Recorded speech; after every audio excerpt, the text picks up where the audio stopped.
S'il vous plaît, est-ce qu'on peut reprendre ?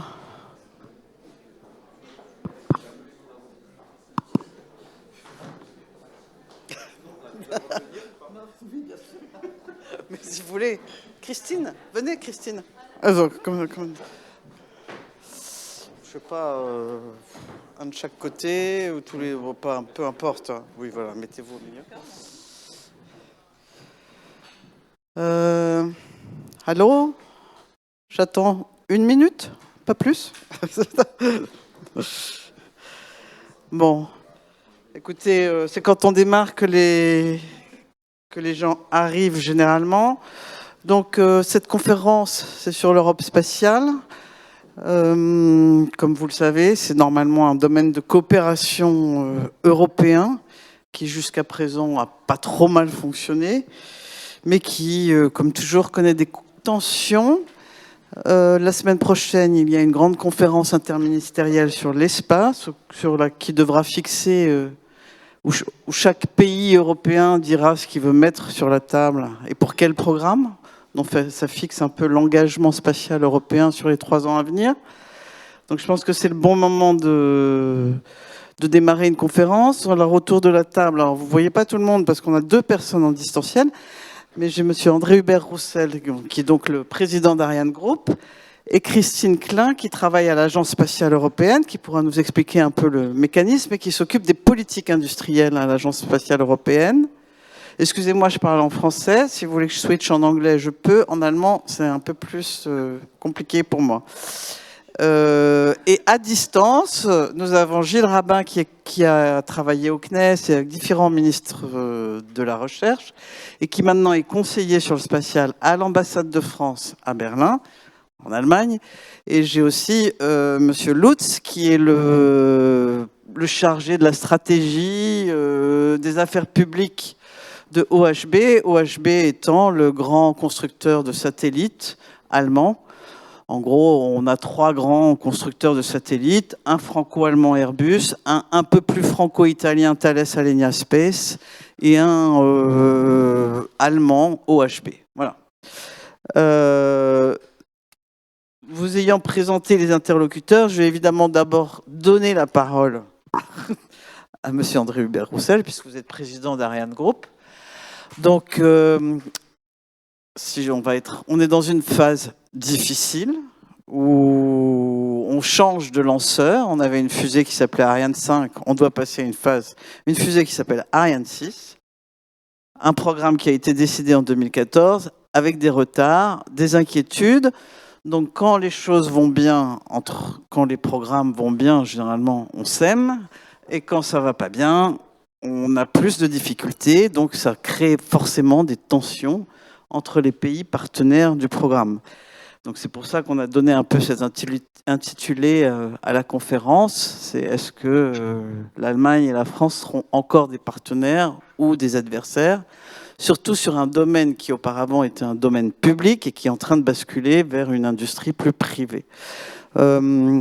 Donc est-ce qu'on est, est-ce que dans l'adversité, il y a encore un peu de solidarité entre la France et l'Allemagne ou est-ce qu'elle a éclaté et comment vous voyez l'avenir, monsieur Roussel ?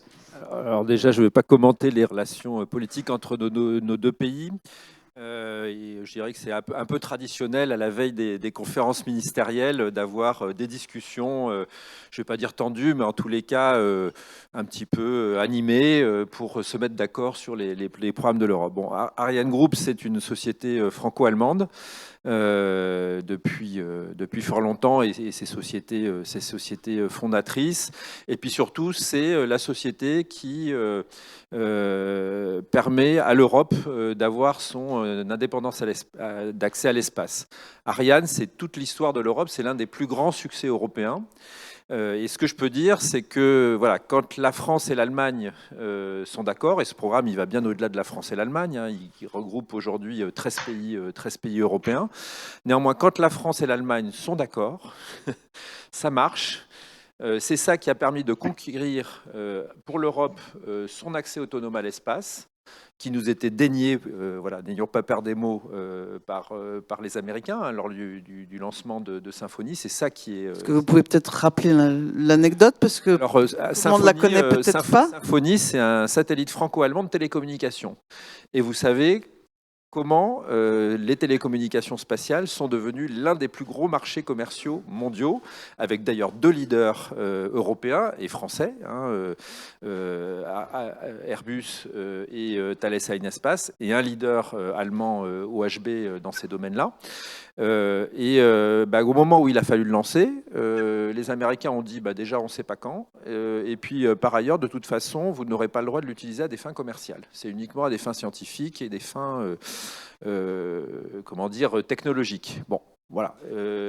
C'est à ce moment-là que le programme Ariane a été décidé après l'échec d'Europa. Pour faire ce grand succès. Et donc voilà, ce que je dis, c'est que quand l'Allemagne et la France sont d'accord, ça marche, ça permet d'avoir des grands succès européens, ça a permis de développer, grâce à ce moteur-là, l'un des plus grands emblèmes finalement de la coopération européenne, qui est Ariane, depuis l'origine, qui est le symbole de sa souveraineté également, hein, dans un domaine de plus en plus critique qui est l'espace. Voilà, donc je n'ai pas de doute, et d'ailleurs ça a été encore rappelé avant-hier à Berlin par la coordinatrice spatiale et par le patron du DLR, et évidemment côté français également, Ariane 6 c'est fondamental.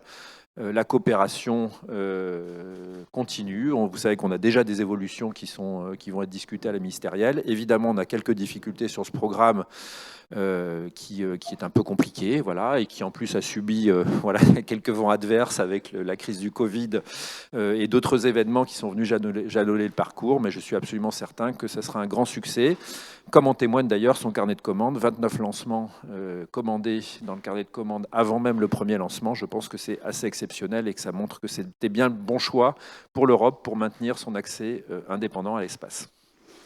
Alors, le programme Ariane 6, c'était jusqu'à présent un programme de co-construction d'un équipement sur lequel les États ont dépensé, je crois, à peu près 4 milliards ou un peu plus. Aujourd'hui, les très mauvaises langues disent, écoutez, en 2022, il y a eu 2 lancements d'Ariane 5 qui se terminent, hein, c'est la fin, et 60 lancements de SpaceX. Donc c'est aussi un contexte ailleurs qui donne une autre dimension et qui peut facilement plaider contre le spatial européen. J'avais envie de demander à Gilles Rabin, vous êtes à un poste d'observation, vous êtes là pour comprendre les sensibilités des uns et des autres. Est-ce que vous pensez que on peut encore se projeter dans ces grands projets, ou est-ce qu'on arrive à la limite d'un système? Enfin, qu'est-ce que vous entendez du côté allemand à Berlin? Bonjour. D'abord, je ne sais pas si vous avez regardé ce matin le lancement d'Artemis. Oui. Oui, alors, et pour donner ce matin la fusée Artemis, qui est un gros lanceur américain pour aller sur la Lune, est enfin partie après 15 ans de travaux. Alors, c'est pas un lanceur américain. Vous avez peut-être remarqué qu'il y avait un énorme logo ESA sur le lanceur Artemis, qu'il y a un module qui est construit à Brême et qu'il y a une partie du moteur qui est construit par le groupe Ariane Group en région Nouvelle-Aquitaine. Donc, là aussi, on voit bien que la coopération est indispensable. Et j'allais dire, pour l'Allemagne et la France, il y a 2 éléments qui sont centraux, souveraineté et compétitivité. J'allais dire, la France est plutôt pour la souveraineté, l'Allemagne plutôt pour la compétitivité, mais j'allais dire, la Covid et la guerre en Ukraine nous a appris que l'un ne va pas sans l'autre. Nous n'aurons pas d'industrie spatiale sans lanceur lourd. Il n'y aura pas d'industrie spatiale avec un avenir sans un lanceur lourd qui s'appelle Ariane 6. Tout le monde en a convenu, et M. Roussel l'a rappelé, la coordinatrice allemande, et Mme Christmann et le patron du DLR, Walter Pelzer, l'a reconnu de manière évidente, et ça fait partie des nécessités européennes et des réussites européennes magnifiques. Deuxième élément, compétitivité. Quand vous êtes dans le spatial, la compétitivité, elle est naturellement mondiale, elle n'est pas locale. Ce n'est pas la France contre l'Allemagne, c'est pas l'Allemagne contre l'Italie, c'est pas la France contre l'Italie, c'est est-ce qu'on peut avoir un lanceur compétitif au niveau mondial? Est-ce qu'on peut avoir des satellites compétitifs au niveau mondial? Est-ce qu'on peut avoir des outils d'observation de la Terre compétitifs au niveau mondial? Il n'y aura pas de compétitivité en Europe sans compétition en Europe. Et je pense que et ArianeGroup et certains micro-lanceurs allemands l'ont compris, l'avenir sera naturellement une souveraineté européenne. Et pour atteindre cette souveraineté européenne, il y aura une compétition entre les différents acteurs pour avoir, comme nous avons aujourd'hui, vous l'avez rappelé, OHB est leader, ADS et TAS sont des leaders mondiaux, pour avoir les meilleures entreprises au niveau mondial. Et la coopération franco-allemande est une nécessité, non pas parce qu'il y a une amitié franco-allemande, c'est que pour avoir une industrie spatiale compétitive au niveau mondial, la France a besoin de l'Allemagne. Et l'Allemagne a besoin de la France. Monsieur Lutz, j'ai vu que le président de OHB a fait une tribune pour demander à l'Allemagne de s'engager dans le spatial davantage et de financer et d'être derrière et d'appuyer un projet qui est en promotion à Bruxelles, de construire une constellation européenne de télécommunications sécurisée. Enfin, l'idée de la Commission européenne, c'est d'avoir, on va dire, une constellation de satellites qui apporte la connectivité à l'Europe et qui soit un backup en cas de difficulté et d'attaque d'autres pays. Est-ce que vous pouvez nous dire pourquoi il a senti le besoin de faire cette tribune à ce moment? Est-ce que c'est parce que ce projet de constellation n'est pas vu d'un bon œil à Berlin? Qu'est-ce qui se passe?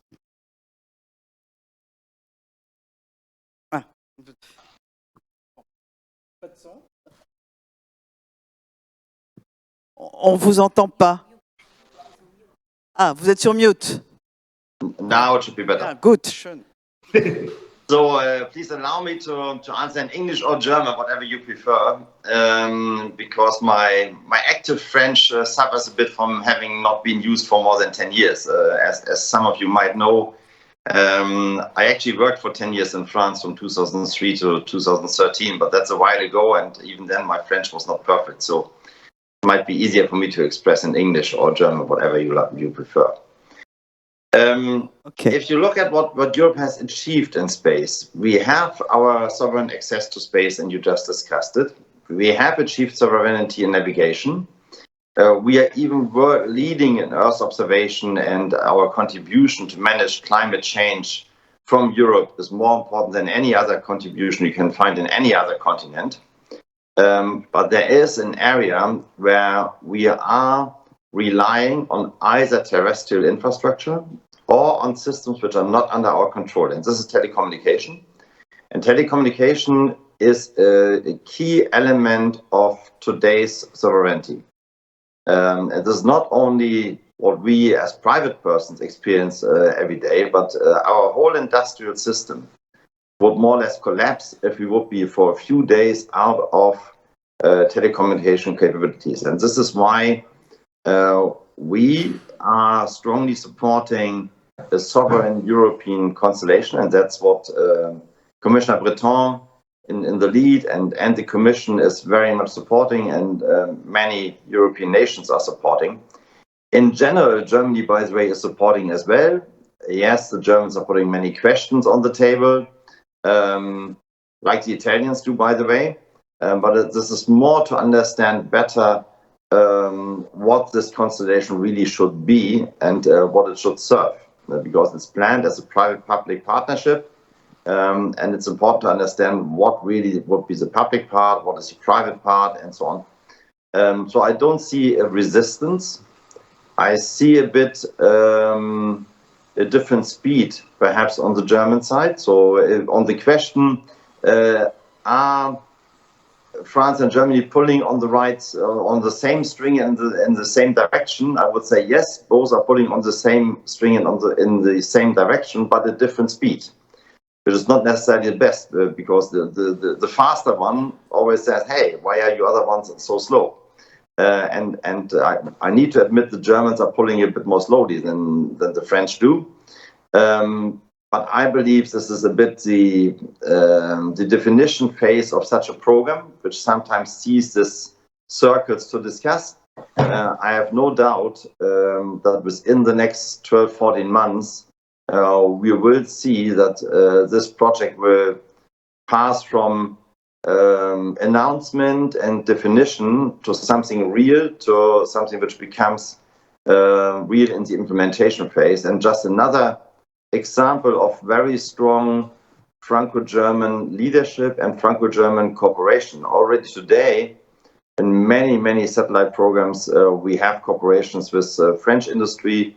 I would say half of what OHB does is either in cooperation with TAS or with Airbus, and then mainly with Airbus France.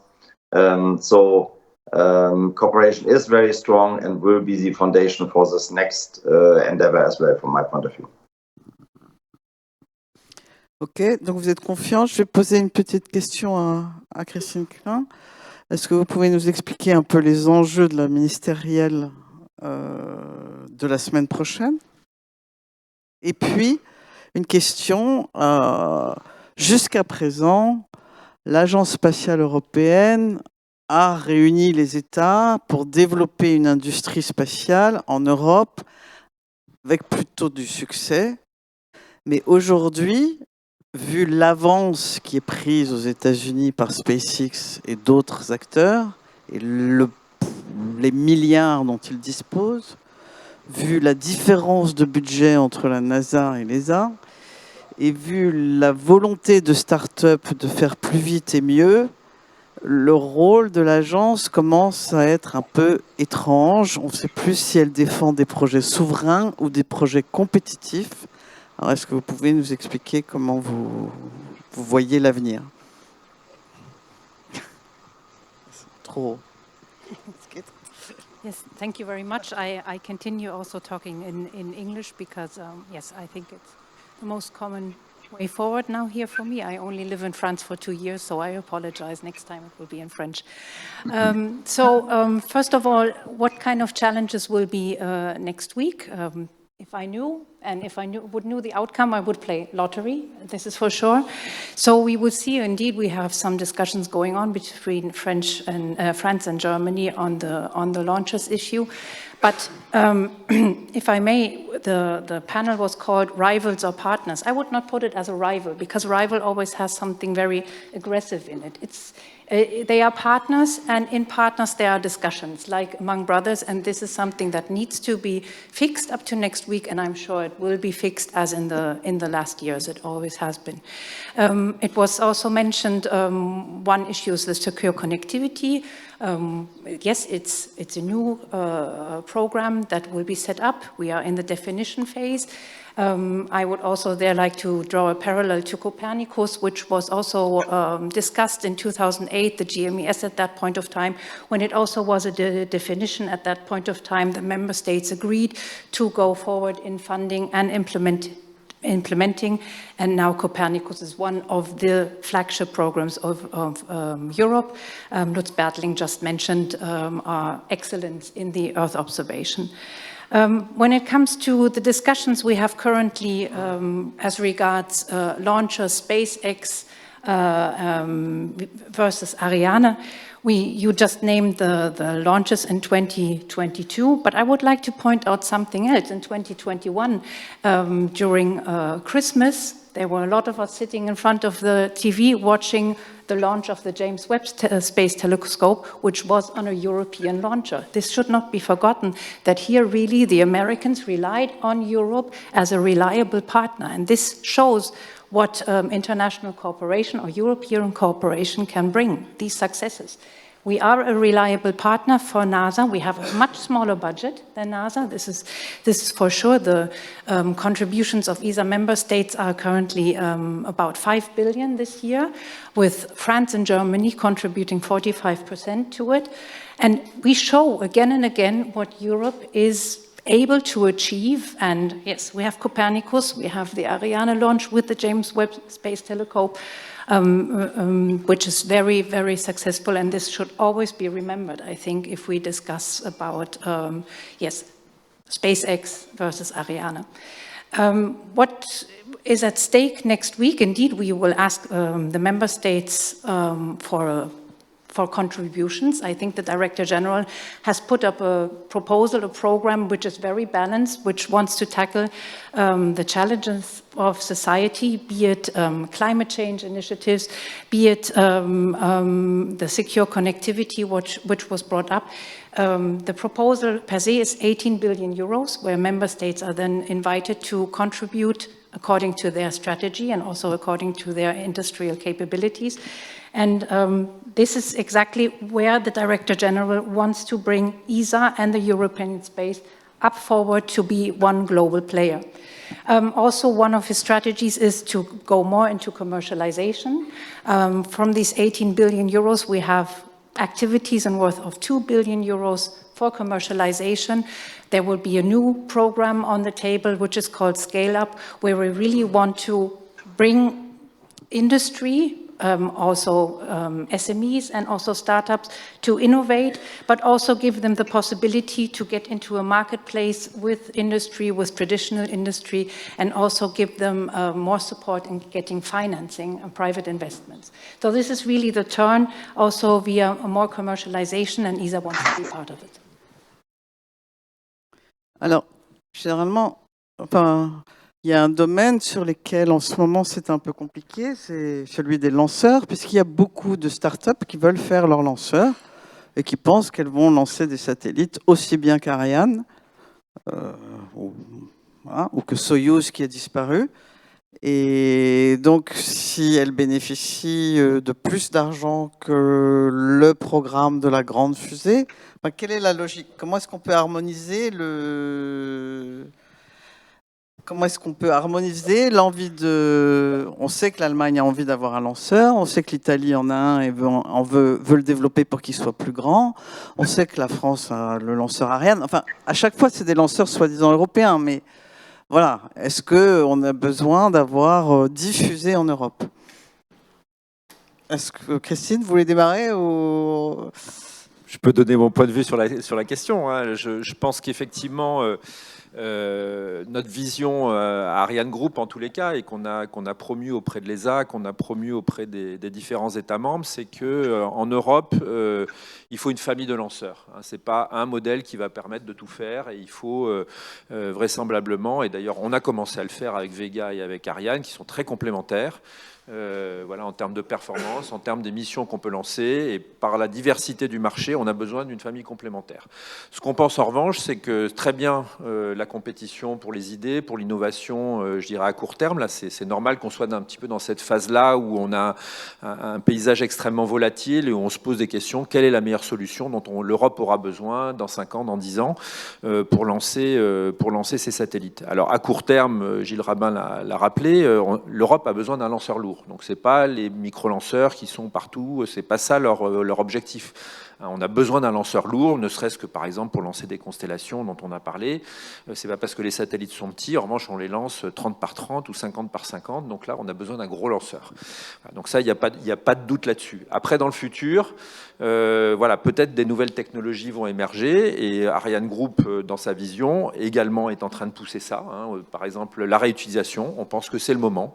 Et donc il faut que les programmes de la ministérielle continuent à faire ce qui a été déjà lancé, comme le moteur Prometheus, l'étage réutilisable Themis.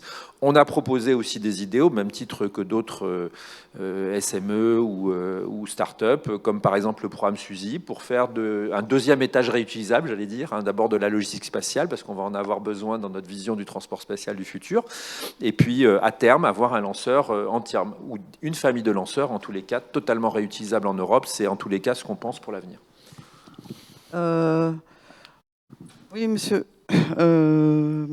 Monsieur Berling, OHB développe son propre lanceur. Et est-ce que vous voulez des subventions ou des commandes? Surely, we want to get contracts. That's much more important than subvention. And up to now, if you accept a little thing like 10 million or so, there's no subvention in this whole development program. It's all financed privately. And the 10 million is actually just because we have been one of the winners of a competition which was driven by DLR.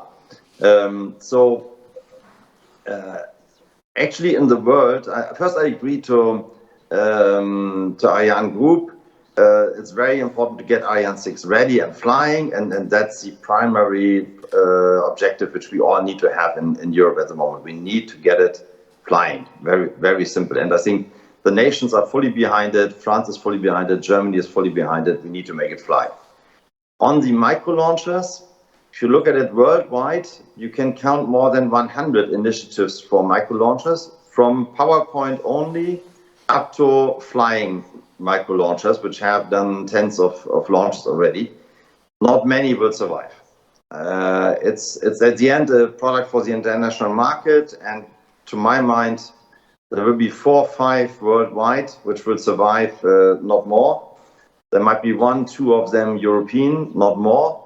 We of course believe that we have one of our concepts, our concept in our startup Rocket Factory Augsburg is the one which will survive, but others believe that their concept will survive, and that's a good thing because there's strong competition, and competition drives innovation, drives better value for money.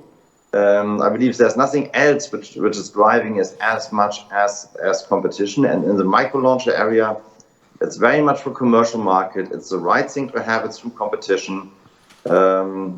We strongly believe we will have a very competitive offering, but let at the end the best win.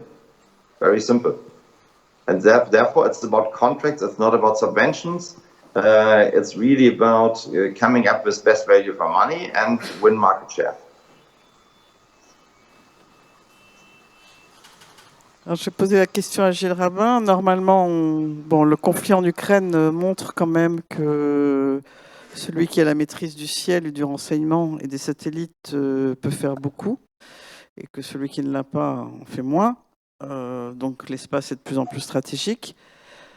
Dans ce contexte, on pourrait penser qu'on se serre les coudes pour remonter la pente et pas laisser cet espace uniquement à la Chine ou aux États-Unis.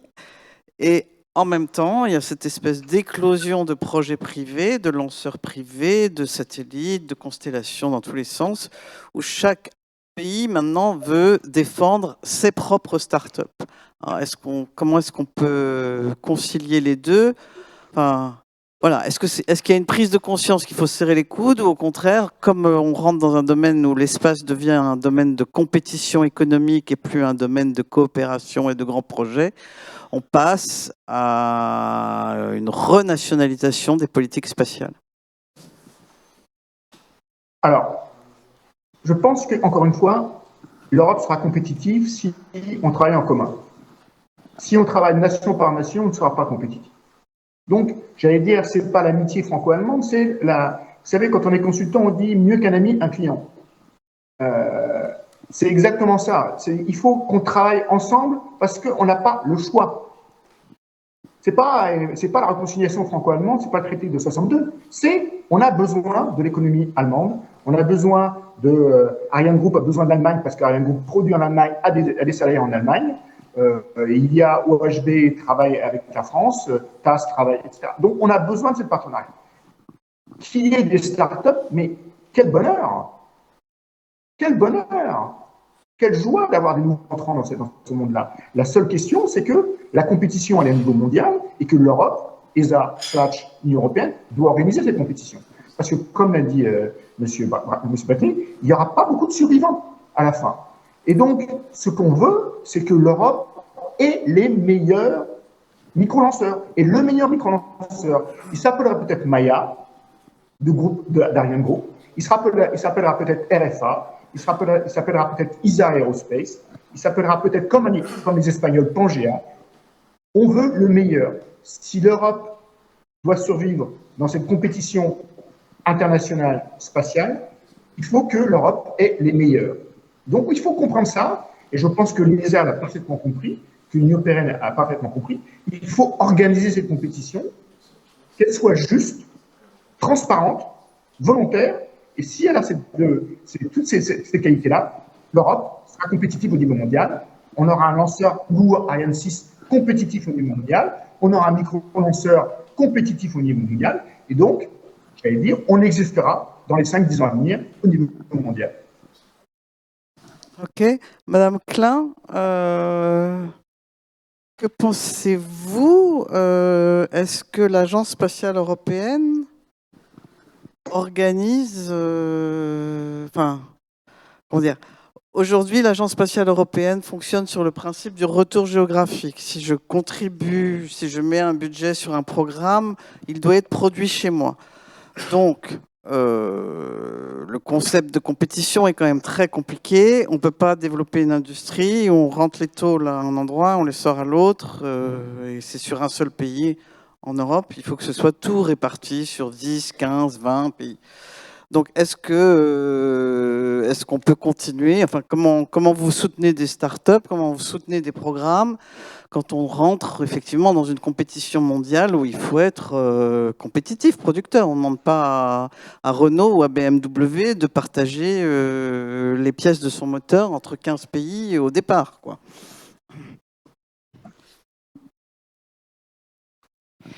Est-ce que l'ESA peut changer sa politique industrielle? Okay, so first of all, you said it, the geographical return is one element of the industrial policy. It is laid down in the ESA Convention, and indeed now, especially before the ministerial, we see how important this geo-return, this industrial return is for the member states. We have all the delegations coming and wanting to know where they stand. But geographical return is per se not industrial policy. It's a tool of industrial policy. It measures the return of investment of the member states, but it also measures the technological value of these activities that are run in the member states. We weight it this to say so. Depending on the technological value of the works, the contracts we give to the industry in the specific countries is also weighted. So it's also this, and it's also an indicator to see how well the work is distributed within the European states and the ESA member states and the associate member states. So indeed, we need to develop our industrial policy tools, this is for sure, but please, the geo-return is an indicator to show where we go. This is very important, especially for countries that have a specific idea, specific strategy, where to develop their capabilities of their industry. And this will remain. I think this specific point will remain. What we need to do is now with commercialization and new space to see whether we can bring other kinds of weights into this industrial return. And we have been, or we have started discussions there internally. We will discuss with industry, with startups, large system integrators, mid-caps, how to go forward on this. And also we need to discuss this with the member states, whether they want to go a step further. So this weighting can be on a technological point, from a technological point of view, but it can also be more in a commercial and business point of view that you bring in this weighting, or also socio-economic factors that can be more weighted in this. These are ideas we are having internally that we are discussing. We discuss it internally in our new space discussion rounds, where to go. And this is really something where we want to focus on and then discuss with the member states. This will come in the future. How the member states can support their startups, I think it was just said, startups and innovation commercialization is good. It brings competitiveness, it brings competition, and brings at the last innovation. Currently, it is that we have then the member states, they can support us via the programs. I just named the commercialization programs, Scale Up, where they put their funds, and these funds will be then returned to their startup industry. So this is, first of all, to inject into the innovation, into the development. And so I do not think it's out of fashion, the geo-return. And if you talk to the member states, and I talked to yesterday to Eastern member states, they really push again and again and again for this geo-return. Okay, but then it's a dispersion instead of a concentration of force. No. It's not a dispersion of force instead of a concentration. It's to make Europe in a whole, and we have been discussing now currently that it's not only one member state, it's Europe in a whole to be competitive. Also there, let's see what are the grounds of ESA. ESA is there to bundle the forces, the capabilities of its member states, of its industry, to go forward with space projects, which one member state alone cannot achieve. And this is still the thing. So we should not say it's dispersion of power. It's unifying the power in European industry.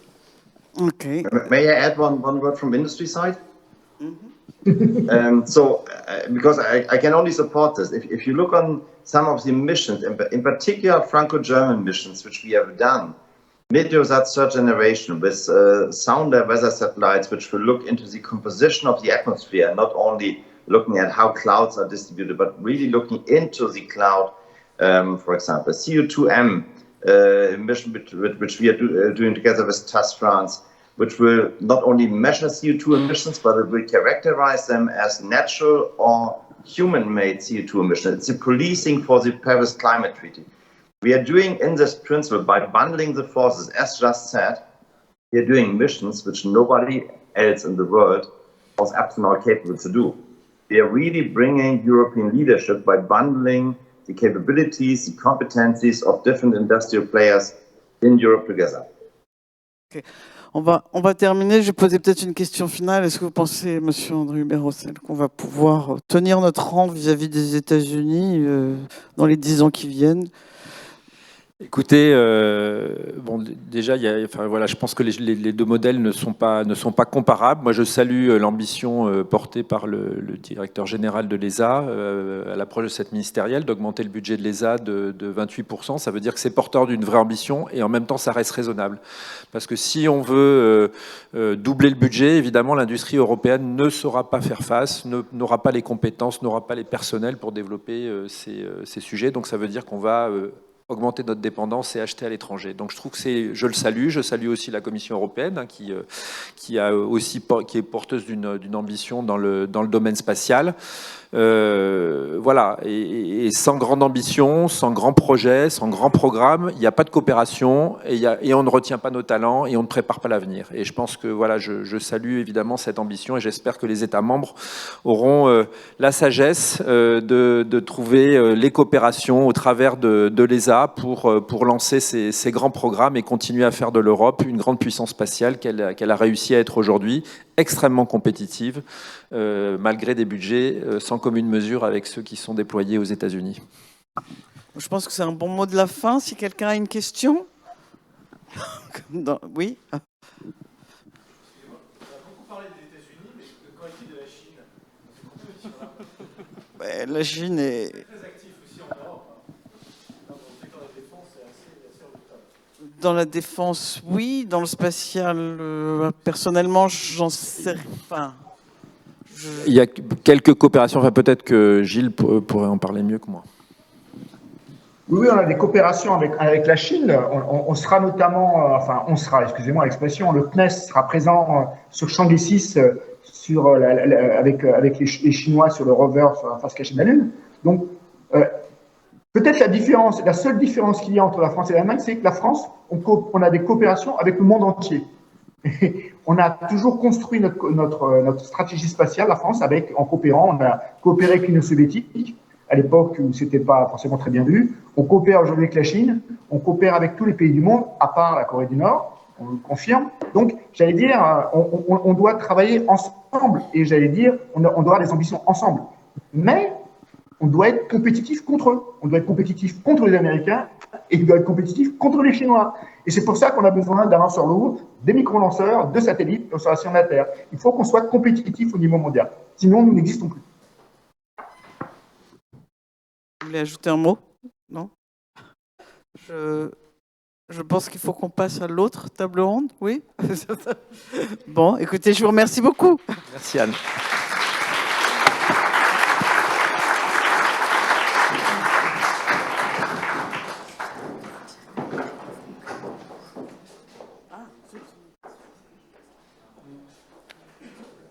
On commence quand même? D'accord, ok. Ouais.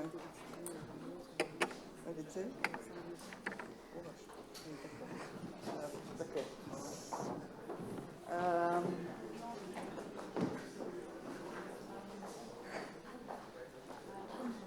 Si tu as un doute, je suis au premier rang pour te dire quand il faut pour l'heure. Quoi? Si tu as un doute, je suis au premier rang pour te dire quand il faut terminer pour l'heure. D'accord.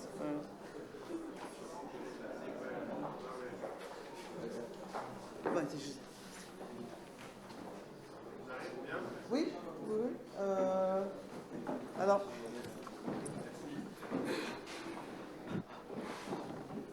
On a perdu Ulrike, elle est quelque part dans le trafic.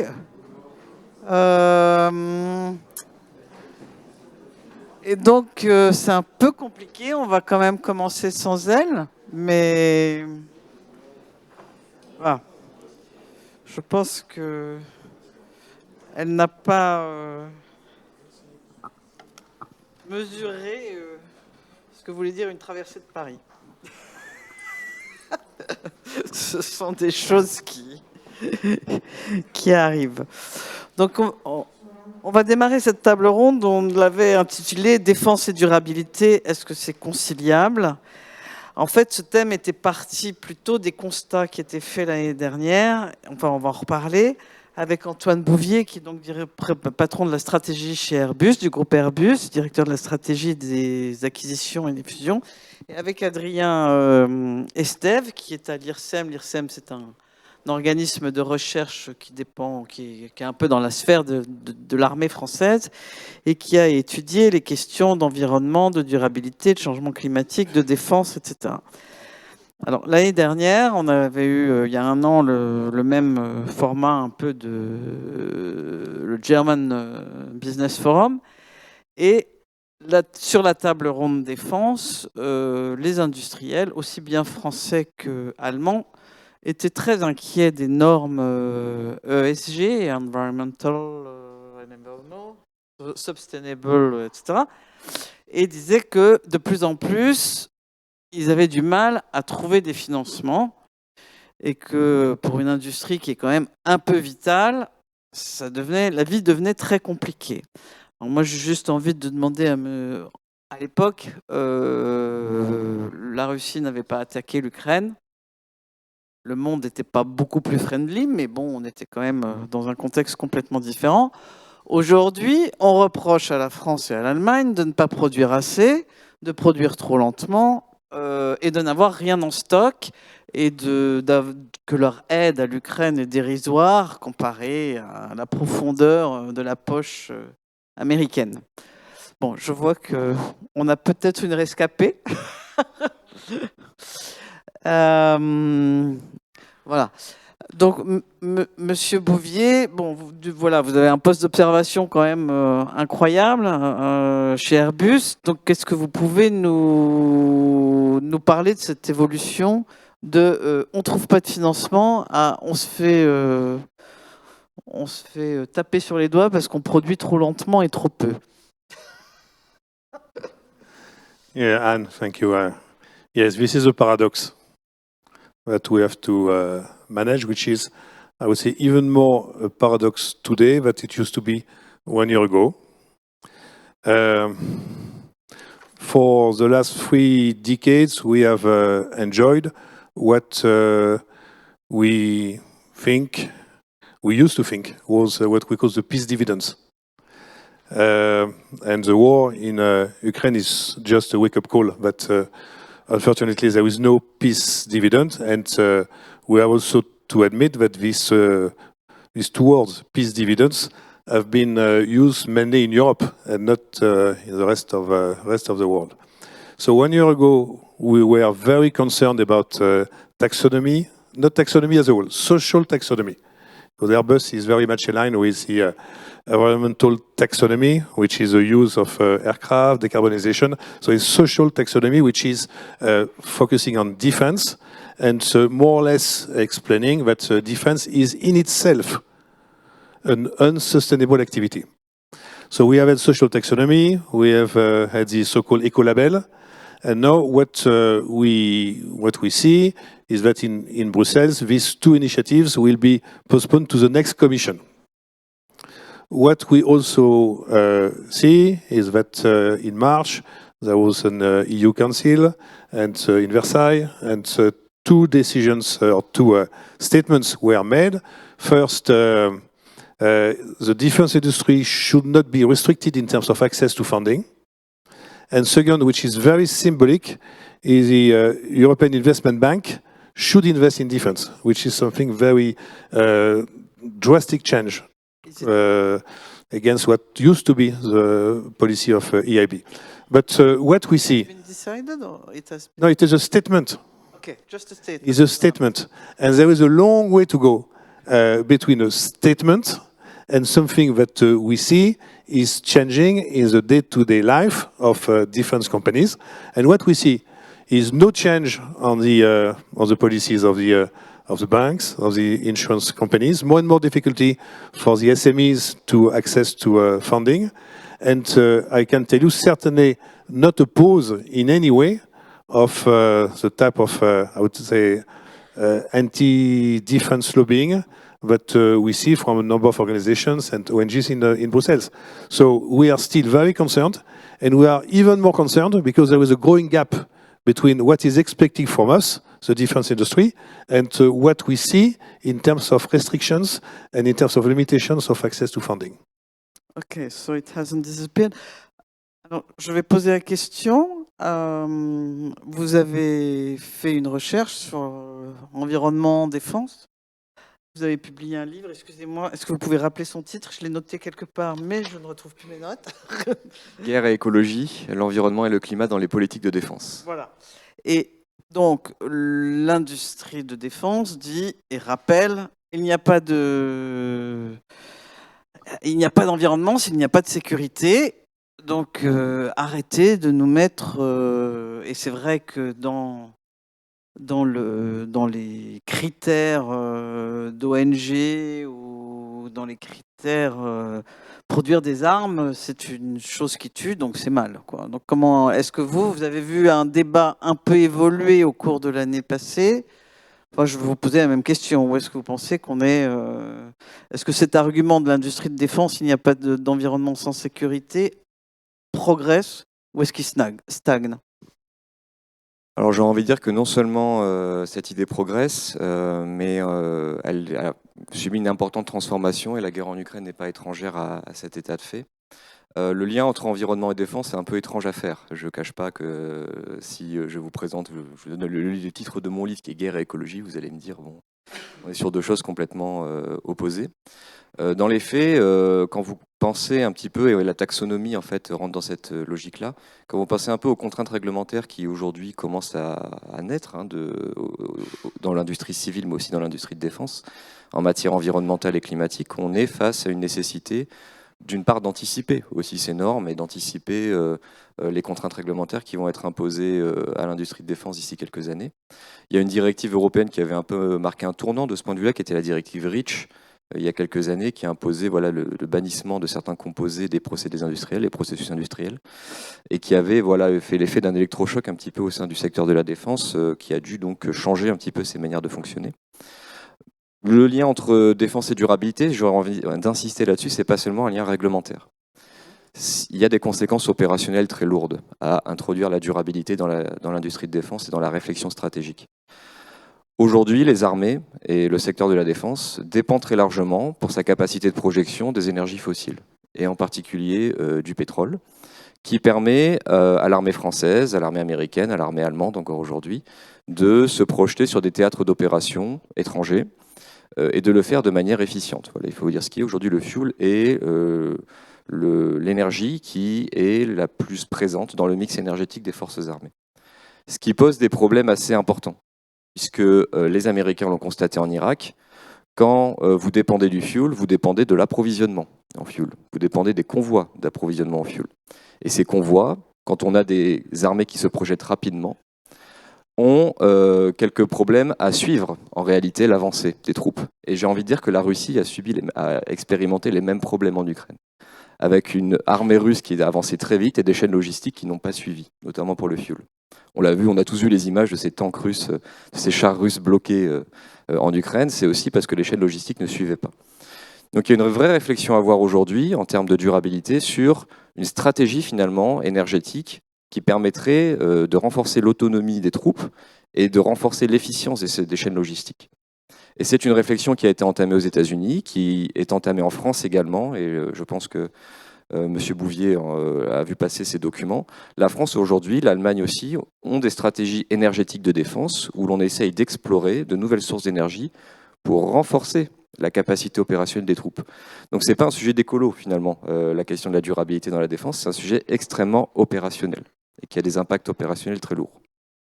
Ok. Madame Franck, non? Je ne crois pas l'avoir vu. Non? Ah bon, excusez-moi, j'ai cru reconnaître, mais voilà. Bon. Est-ce que Monsieur Bouvier, peut-être vous voulez rebondir. Alors on peut dire aussi que, alors on a vu les chars qui sont bloqués parce que l'approvisionnement ne suivait pas. On a aussi vu quand même dans cette guerre qu'elle devient qu'il y a un usage de robots, et de drones comme jamais. Voilà, on sait qu'il y a des recherches sur les drones dans tous les domaines, hein, sous-marins, de surface, terrestres, dans les cieux. Est-ce que si on passe à une guerre où il y a uniquement des drones, finalement, on va devenir durable parce qu'on mettra plus en jeu la vie des personnes? Je lance une petite pique, mais bon, voilà. Quel est l'état de... Qu'est-ce que vous constatez?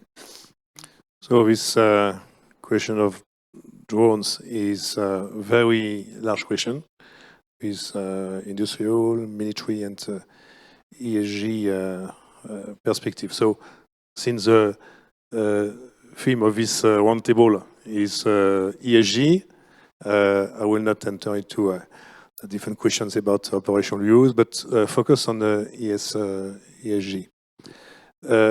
Drone is one of the many elements of what we call autonomy. And so when it comes to ESG in defense, there are a number of topics which are, let's say, controversial. I don't like so much this term controversial because it gives a very subjective and negative judgment. And when you have the combination of something negative and something subjective, this is not necessarily the right combination. But let's use this term controversial. You have nuclear deterrence, which is seen as controversial. You have export outside of NATO countries, which is seen as controversial. And you have also all the new technologies around autonomy, man in the loop, and drones is part of it.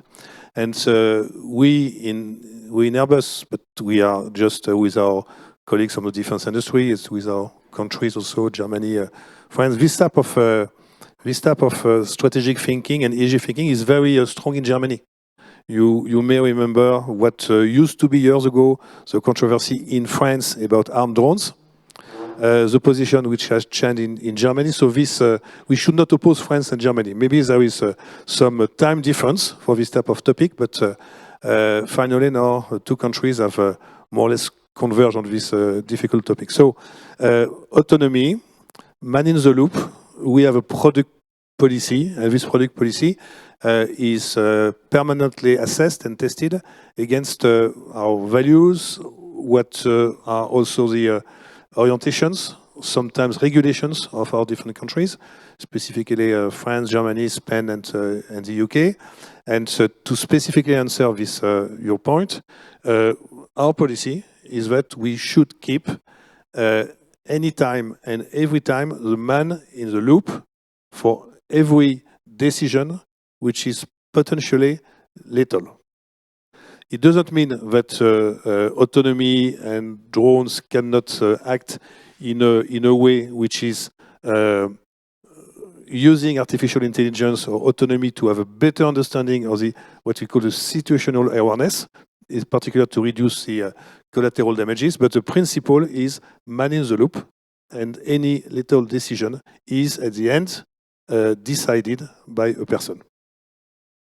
Juste, Adrien et Steve, moi je voudrais vous demander, vous avez fait un ouvrage sur guerre, écologie, comment, voilà, est-ce que vous n'êtes pas étonné par le champ de bataille ukrainien qui n'est pas très futuriste, ou qui a quelques éléments de futurisme, mais voilà, qu'est-ce que, au regard de votre étude, qu'est-ce que ça vous a soulevé comme sentiment, comme réflexion, comme réaction? Déjà, je trouve que le conflit ukrainien illustre assez bien l'importance de l'énergie en opération aujourd'hui, comme je l'ai signalé avec les chaînes d'approvisionnement russes qui n'ont pas fonctionné. Mais aussi, j'ai envie de dire plus généralement, on parle d'autonomie de man in the loop, on parle aussi aujourd'hui d'autonomie énergétique de manière plus large en Europe aussi.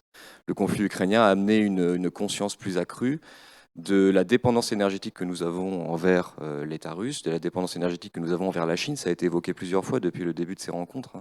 Quand on parle de transition énergétique, on va vers des énergies, on va aussi dépendre des terres rares, donc on va aussi dépendre effectivement de puissances étrangères. Donc il y a une vraie réflexion à partir de la guerre en Ukraine sur l'autonomie énergétique européenne. Et l'Allemagne et la France sont aujourd'hui très préoccupés, et les secteurs de la défense en particulier, sur comment sécuriser nos approvisionnements énergétiques de manière à ne plus dépendre de pays qui sont amenés peut-être un jour ou l'autre à être en compétition avec nous, ou qui seront amenés à nous mettre la pression aussi, à certains égards, sur des questions stratégiques ou des questions de projection stratégique.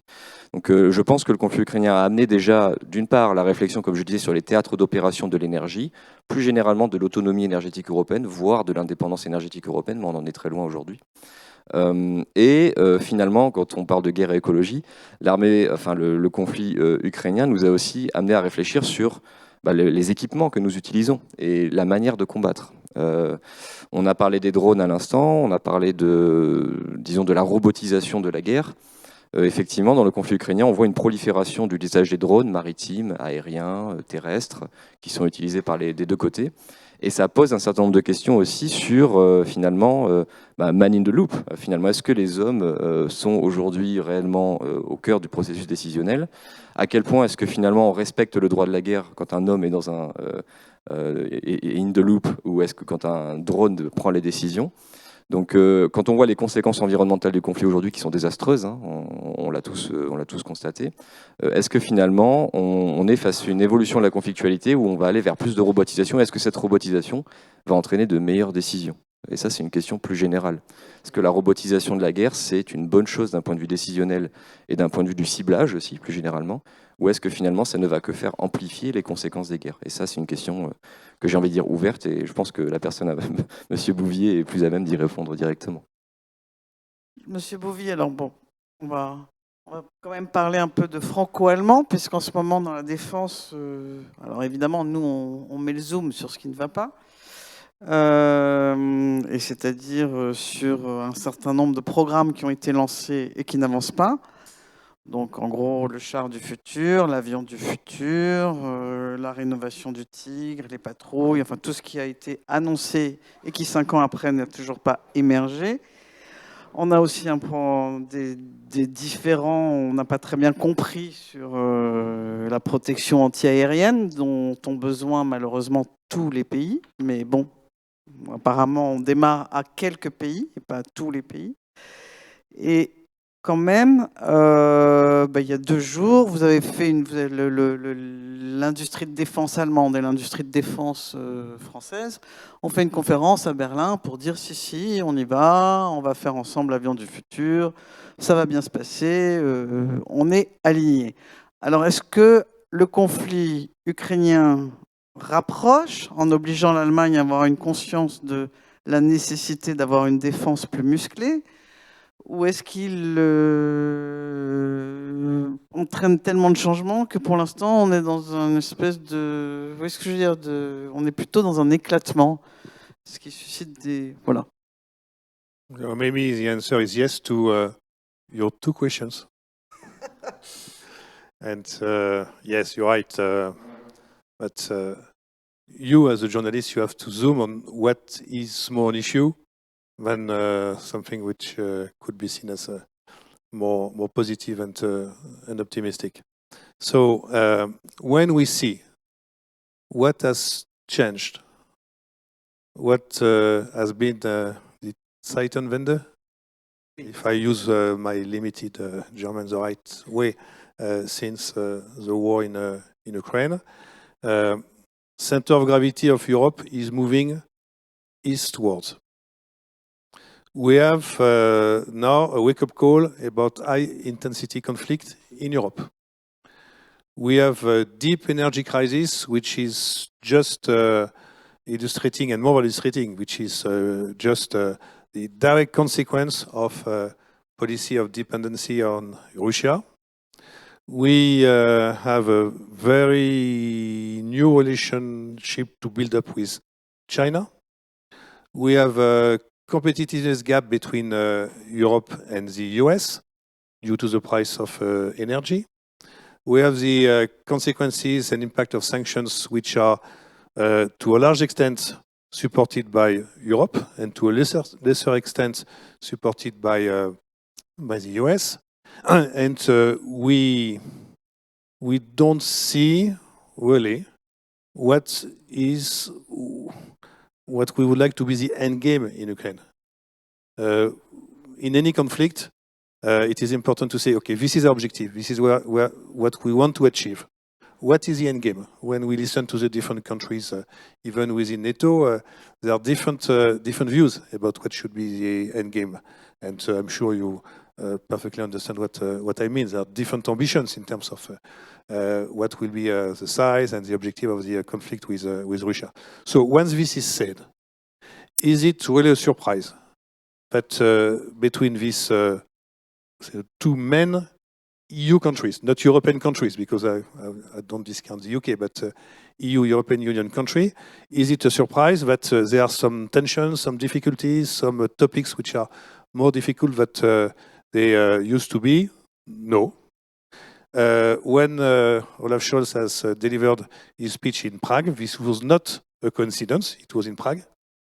The center of gravity of Europe is now closer to the Russian border, and Germany is closer to the Russian border than France. So there are ups and downs in the German-French relationship. When we look at the past and the past over the last decades, we have seen a number of situations where the relation was really challenged. What we see, and let's try to understand what we can do to build or to rebuild the strength of this relationship. In Prague, Olaf Scholz has used words which were not familiar to any German government about European sovereignty in defense, about the necessity, yes, to build up, to continue to have a strong relationship with the US and with NATO, but also between the lines, not being able to fully trust the US medium-long term for the security of Europe. So a number of things that are going in the same direction as the one that is more traditionally the direction of France. And I would like to take an example which is very often, so I use the fact that we are not so many of this round table to speak a bit longer than what is my time, so with your permission, thank you. Nuclear deterrence, which is very often used as an example of a divergence between Germany and France. The recent speech of Emmanuel Macron in Toulon, every word is important when it comes to deterrence. There is the vital interest of France have a European dimension, which means that French deterrence is contributing to the security of Europe. This was what was said by the French president. And what was formalized in the coalition treaty between the Greens, SPD, and Liberals is something which is extremely important and which I think was not sufficiently noticed in France.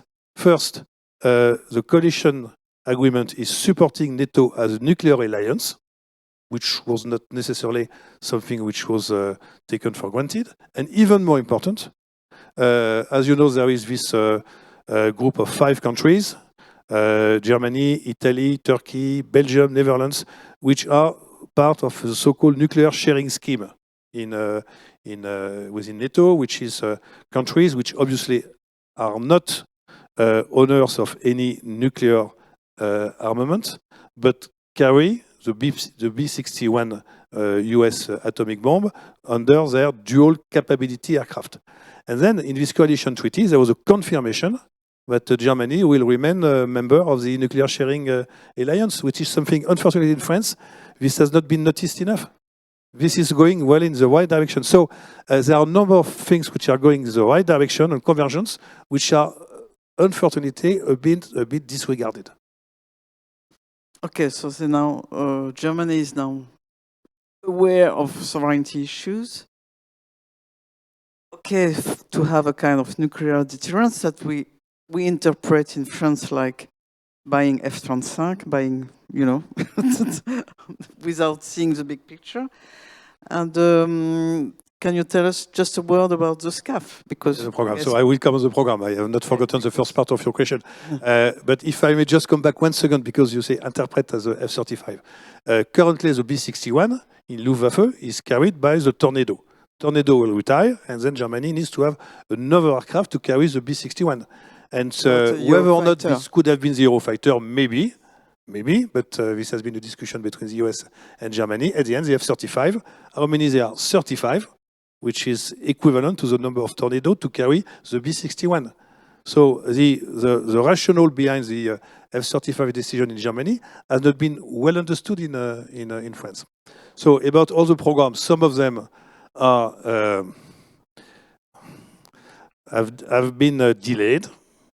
Some of them will not continue as they have been originally designed, and some of them, including the most important one, are still. And this is, I will not comment on this very last line of negotiation between the industry, which, by the way, I can confirm is progressing very well, but also this last round of political discussion, negotiation between the 3 countries, because you should not forget that FCAS is a Spanish, German, French program. And this FCAS program will define what will be the operational capabilities, what will be the industrial arrangement between Spain, France, and Germany for the next decades. I prefer to have difficult discussions today, and then we have something which is more aligned when we start, than a discussion which will come after we sign. So we think that there is a right level of optimism and confidence that we could converge quickly, but we will see. Alors, on va peut-être, oui, je vous en prie, passez la... Alors, je voulais interroger Ulrike sur la perception allemande, mais comme elle n'est pas là... Okay. So 2 questions, really. One is on military and defense, and the other one is on durability, sustainability. The first one, I mean, obviously you touched on Eurofighter and the French aircraft, and I perceive it as being a German in France. I perceive the press relatively negative when it says, why you're not buying our fighters, why you're buying American product and so on. But on the other hand, as it was evoked in the previous discussion, there is competition, and competition is good for innovation, right? So what do you think are the next points where Germany and France, where they need to work together, where do you see a positive perspective in terms of common defense, both in terms of arms, because A400M, I mean, let's be honest, it's a transport thing. I mean, it's not really we all know what it is. And the second question would be, as far as sustainability is concerned, going 2 panels back, actually, I mean, now more than ever, French and German interests are aligned in terms of how do we sustain on our energy. Energy has become a question of security. And from hearing Total Energies and RWE, it sounds like politicians just need to decide on a common plan, and then we will have a solution to protect our Europe, right? And at the same time, the feeling is that politicians are like, we're just muddling through right now. What do you think is missing, and where are the most promising initiatives going forward in defending Europe together and in this cooperation, the French-German cooperation? I start to answer on the first question. Your first question is very much linked to the discussion we have had at the previous roundtable about micro launcher, mini launcher, Ariane, and successor of Ariane 6. So competition is good for innovation, and critical mass is also good for innovation. If you don't have in the early stages the right level of competition with different ideas coming together or confronting with each other, what is called in the US on defense red team, blue team, which may be within a company or which may be between different companies. You don't have this emulation, this open mind, which is necessary for innovation. But if you continue in Europe to have redundancy, then you have duplications, and duplications is just the enemy of critical mass. So the question we have, this is true for space, this is true for defense. The question is how and when to transition from competition, then different teams, to cooperation, which is a condition to secure critical mass. And to illustrate this question with the previous roundtable, this will be probably in the course of this decade that we will see the different initiatives in Europe about micro mini launcher, ISAR, RFA, OHB, Maya, Avio, other companies. There is a very volatile and innovative landscape, but then we'll have to converge. So the question is when, under which conditions, what is the governance, what is the agreement among industrial partners, but also among countries to converge. And this is where we are on the FCAS. What we will launch, hopefully in the next coming weeks, is not the development of a program, is the demonstrator phase. And this demonstration phase will allow to de-risk a number of technologies. And to de-risk technologies, this is not just a unique line of technology. You have to also to consider and to oppose different technologies. And once we have made this sort of internal competition phase, we'll decide or not to develop and to launch a program. So in every situation, we have to keep in mind when it is the right time to get to the critical mass priority compared to the innovation and opposition between competition between different options scheme. And this is, in my view, where we are today with the FCAS. You would like to? Yeah, thank you very much for your question on sustainability. Actually, I believe we are in a moment where the military interest and energy interest of France and Germany are converging, right? And Europeans are converging. We are at a very interesting moment where we can have a common thinking on sustainable security to a certain extent, right? And how do we build sustainable security from an energy standpoint and from a military standpoint? The two go together to a large extent, as the war in Ukraine shows us. So, but there needs to be, first and foremost, I believe, a change of paradigm in the way we perceive sustainability. Sustainability has been perceived by industrials and by industries and by politicians as a constraint for a long time. We need to think about it as an opportunity also, an opportunity to strengthen our sovereignty, to strengthen our autonomy, and therefore an opportunity to bring together our energy and military interests. And therefore, I think this change of perspective needs to come quite quickly if we don't want to build other dependencies with China, with other countries, that will necessarily bring us to the same situation we are in right now. And we know that strategic thinking needs to be on the long run, and military programs are in the long run. So if we want to be more autonomous, have a stronger sustainable security in 2050, let's say, we need to start working on it right now. So we are in this very important moment, I believe, and I think this panel actually makes a lot of sense in the Franco-German Forum, to build, let's say, synergies between our industries and between our strategic communities to work on sustainable security. So I think sustainability, there needs to be a change of paradigm, right? There needs to be more view of the strategic importance of sustainability as well. There was a question, which was a very difficult question that I have not responded to, and maybe I will not escape. Is a question about air defense and missile defense. Right. So, as everybody knows, Germany has proposed to be the leader of a group of countries to build an air defense, European air defense, and France feel they haven't been invited to this group, and they say, "Ooh, why?" So first, this is not something new.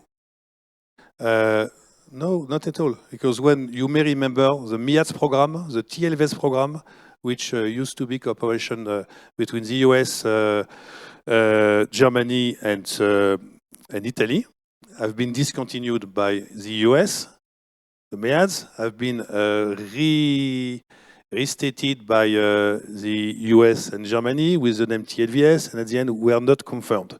And this program were not in cooperation with France and Italy. This was a pure Italian, German, US program for ballistic missile defense and air defense.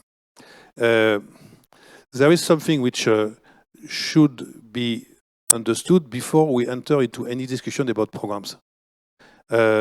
What is a threat? What is the link to nuclear deterrence? Because when you discuss ballistic missile defense, whether it's a territorial defense or local defense, whether you want to defend yourself against exoatmospheric or endoatmospheric missiles, this is not a technical question. This is a political and strategic question.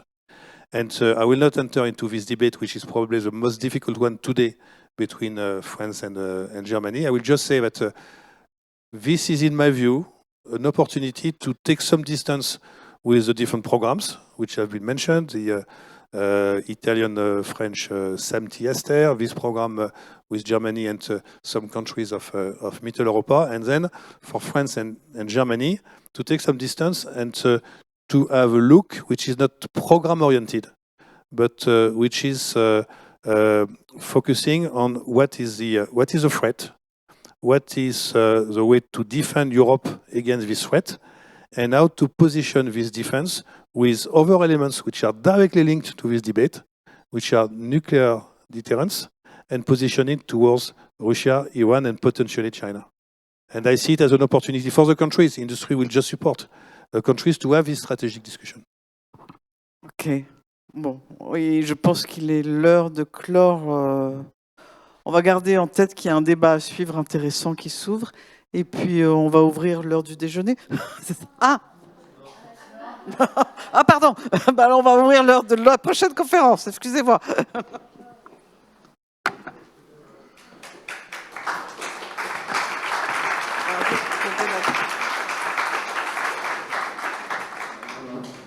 Bon. Pour me dédouaner, je vais dire que maintenant, on parle de santé. Et quand même après d'automobile, donc il ne faut pas partir, au contraire.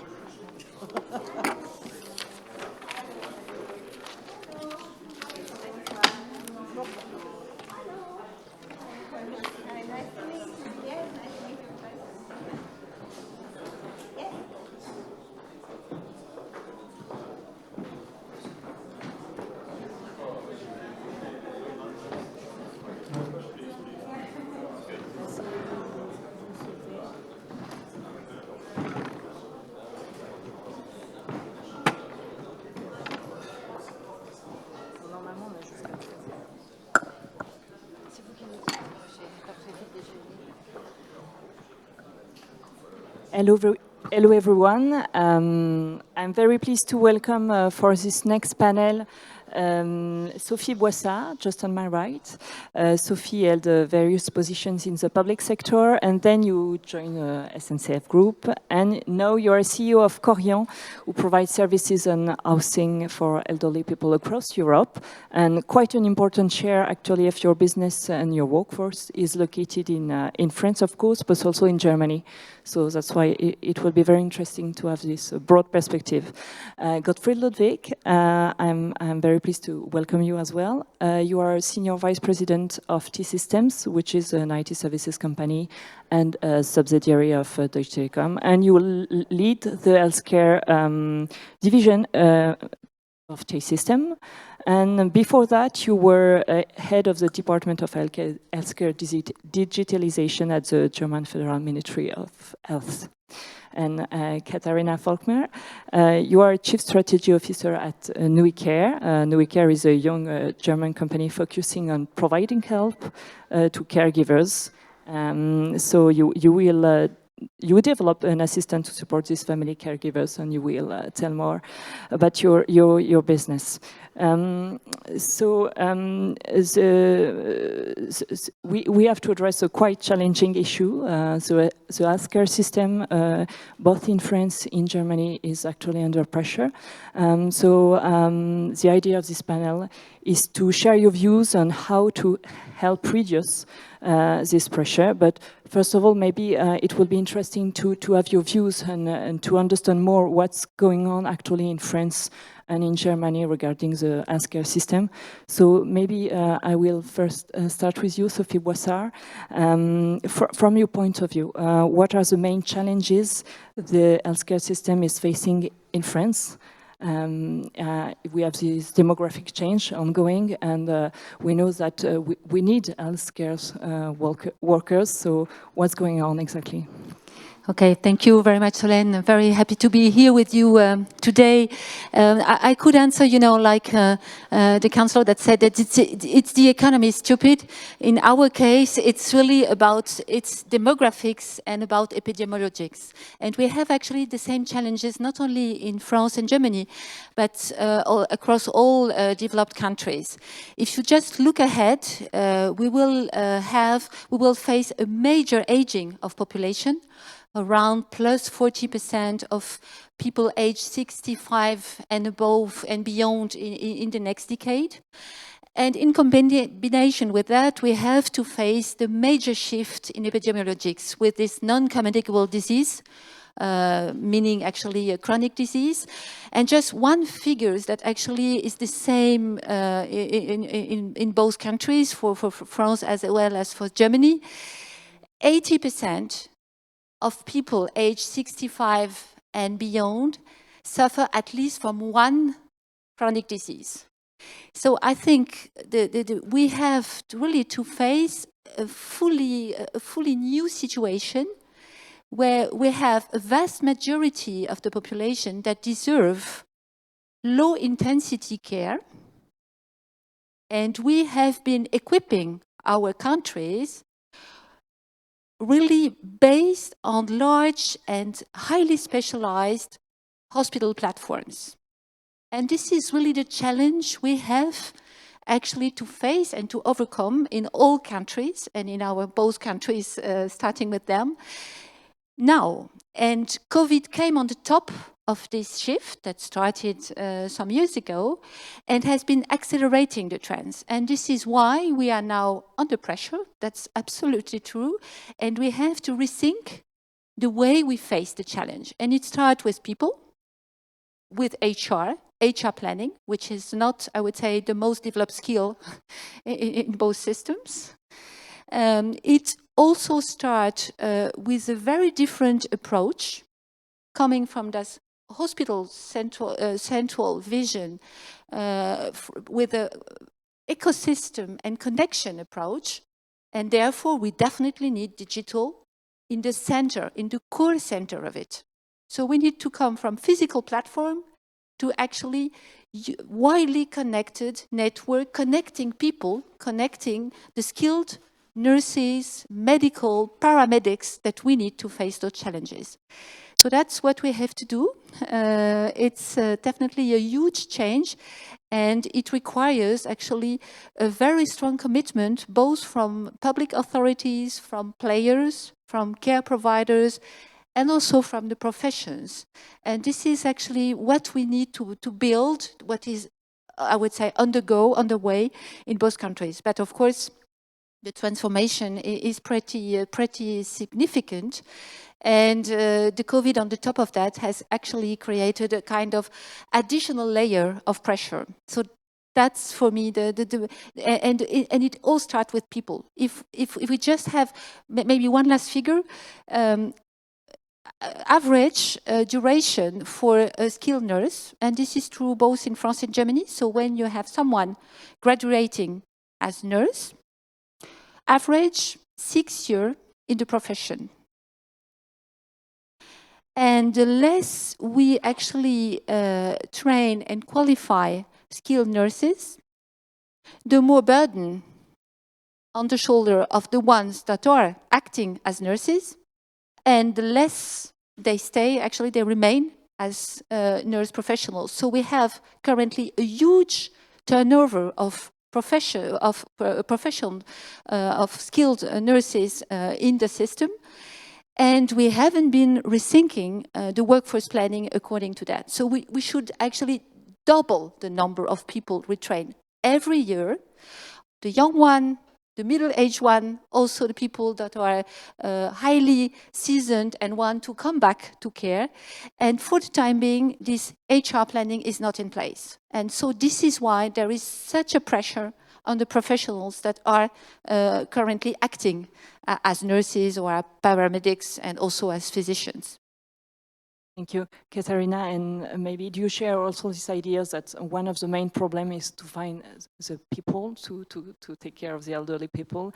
And maybe you can explain also how New Care can help with this problem?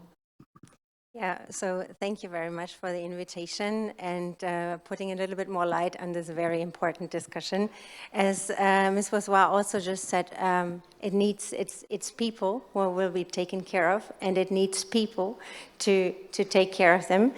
But maybe a little bit more quickly recap on NUI. So I'm the Chief Strategy Officer at NUI Care, and doing this, we are looking on a daily basis into this challenge. How do we help caregivers? And we are looking into informal caregivers. So we are looking at a little bit of a different part of or kind of people. So we are looking in how to help and empower informal caregivers. So caregivers who are taking care of people at home. Because as Ms. Boissois just said, we have in Germany, we have about 4.5 million people that are in need of care. And we have about 1 million that are taken care of in senior care homes. But that left us with 3.5 million people taken care of at home. And 80% of these people are taken care of by informal caregivers, mostly loved ones at home. These can be any one of us. Any one of us could be in the next moment be taking care of their loved ones or their partner, their parents maybe. And this is a very, very big challenge, and it's a great job that people are doing. I know that from a personal perspective actually, because I worked for 15 years. I worked for big agencies and for big companies, including Nestle, Coca-Cola and BMW. And one day I got this challenge, what I just explained. So I got the news, or we got the news of my grandma having a terminated illness, and I did quit my job back then working for Coca-Cola globally to actually take care of my grandma at home, and that left me with a very difficult situation, but ultimately, for me, the most important job of all the jobs that I've done so far.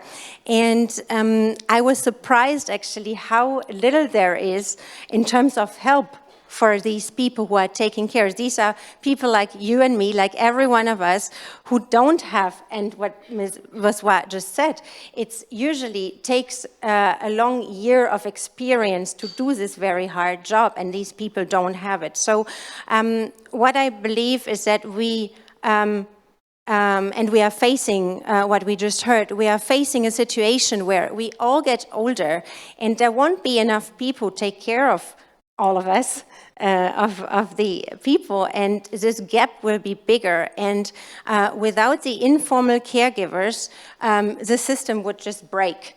And one of the solutions is a hybrid solution or a digital solution, actually. So we at NUI, and I believe in general, we need to empower informal caregivers who are doing this great job. And at NUI, we are looking at a hybrid solution, and now coming to the point, we're looking at a hybrid solution so that we, on the one hand, that we have digital solutions like an app actually that would help you or every one of us with information you might need, with an overview of the bureaucracy that we have in Germany to get, for example, financial support, to help you with all the organizational struggle that you are getting into. And this is one part. So for me, digital, and I believe you agree, or you do, that we have the digitalization, or that digital can help us with this challenge that we are facing. However, like Ms. Vossois just said, it's people, and we are developing a solution where you have all this information, help with bureaucracy, help with organization, all the different challenges you might face. Plus, you always have like a kind of chatbot in your pocket so that you anytime can ask. Plus, we have now at NUI also a hybrid solution, meaning you can actually call us with any question you might have or one might have regarding care. And that is just one other solution that we believe is needed. Thank you. Gottfried, maybe you can explain how how digitalization can actually help to reduce the pressure on the health system. What kind of services can be developed, and maybe you can also help us to understand where do we stand in terms of digitalization for health, because we are talking a lot about people and how digital can help us. Actually, it's not very clear for everybody. Yes, so thank you very much, first of all, for having me, and thank you very much. I mean, Sophie Bossard already pointed out what kind of huge challenge we are staying in front of, right? And this is not depending if we are looking at France or if you're looking in Germany. I think it's worldwide, and especially in Europe, it's really an enormous challenge we are facing. And to come to your question, obviously, the only chance we have is to use digitalization. You know, we don't actually have any other chance. We don't have the people like today, or like we had maybe 20 or 30 years ago, who had the time to do the whole documentation, spending like 40% of their day-to-day work with documenting what they are doing instead of treating the people. You know, just to give you this little example, we don't have the people, so we have to support them so that they can focus on what they are doing. So this is one thing, how technology, how digitalization can help. And another aspect, I mean, we are one of the leading system integration like companies, right? For me, one of the main challenges at the moment is also how do we connect the different data points we have in the system, in the hospital, in the nursing care, in the doctor's office, in NUI care, in any kind of application, to learn more about the diseases, the chronic diseases, how we can prevent that. Because we have a lot of people getting ill where we have now probably more knowledge, or we are capable of learning more out of the diseases, so we can help them to, or we can prevent the diseases to become so like crucial that we can have the care maybe in a later stage. So this is a very, very important topic for me to ask ourselves how we can combine the data sets regarding patients, regarding diseases, and then help to have a better prevention system. And this is what Sophie Bossard pointed out perfectly, because we are in the middle of a transformation. The system is spending a lot of money. You know, in Germany, just for care, we are spending about 55 billion, and for health insurance, we are spending 260 billion euro per year. And the question is, how can we like shift the money invested into the physical system into a more technology-oriented, patient-centric system using and fostering digitalization? And the last point is, how actually can we come to a European solution or to a German-French solution? Because today, if I look at the technological application, like helping that, you know, like you are going from every regulatory office to every other regulatory office, and you try to enter the market, and that's quite challenging. And because we are talking about German-French cooperation, and we're talking about sovereignty of data and healthcare systems and all of that, I think one step forward would be really to foster a common, at least regulative perspective onto technology. I'm not talking about reimbursement, that's a different topic, but at least having this kind of perspective. What is a medical application? How do we define that? And what is needed to be accepted in the healthcare systems? I will stop here.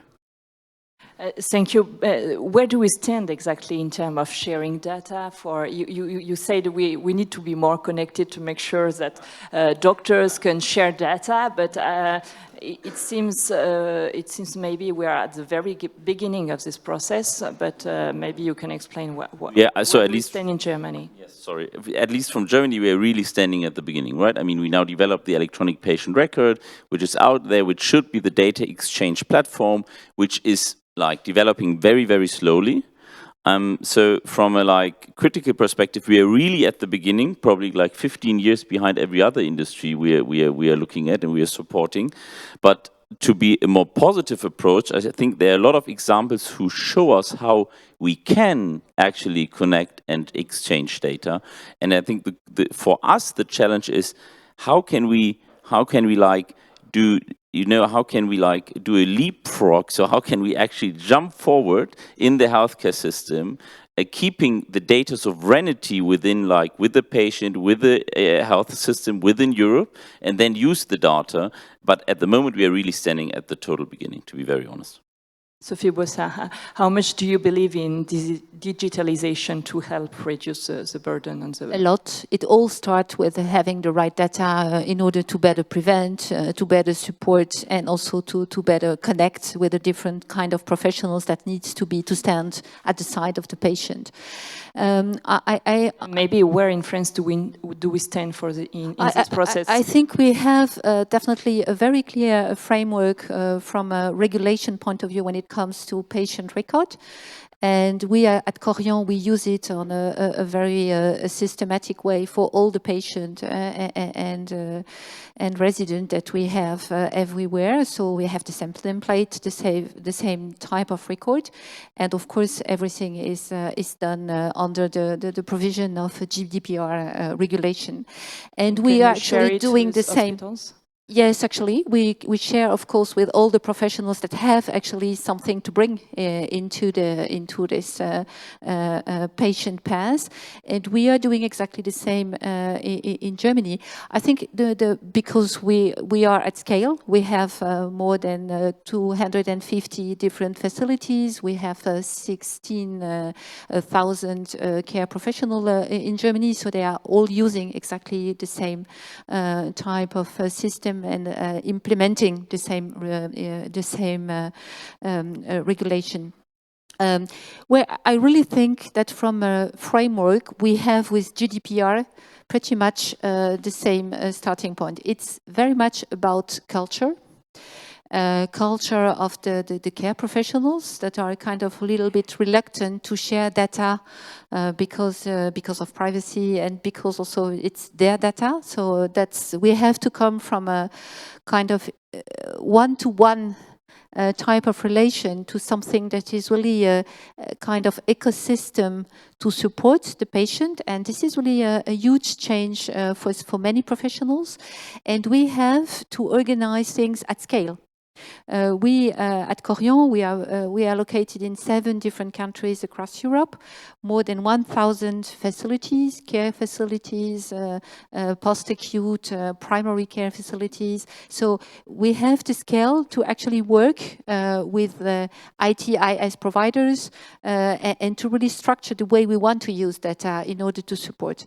Then, of course, we need infrastructure, we need Wi-Fi, we need cloud commodity. So we have really to do this equipment and invest roughly around 200 million, looking forward to really do this leapfrog jump that you were mentioning, Ludovic. And this is definitely something that is key for looking forward. But I'm back to what I'm saying. We won't come to something that is fully automatized. This is nothing of what we want. Care is about relationship, is about people standing for people. And it all starts with that. We need to have the right number of caregivers all across the board. And we need to double the number of paramedics we train every year. And all the players need to contribute to that effort. For the time being, it's not at scale. At least in France, this is not at scale. Training is done very much under the supervision of public hospital.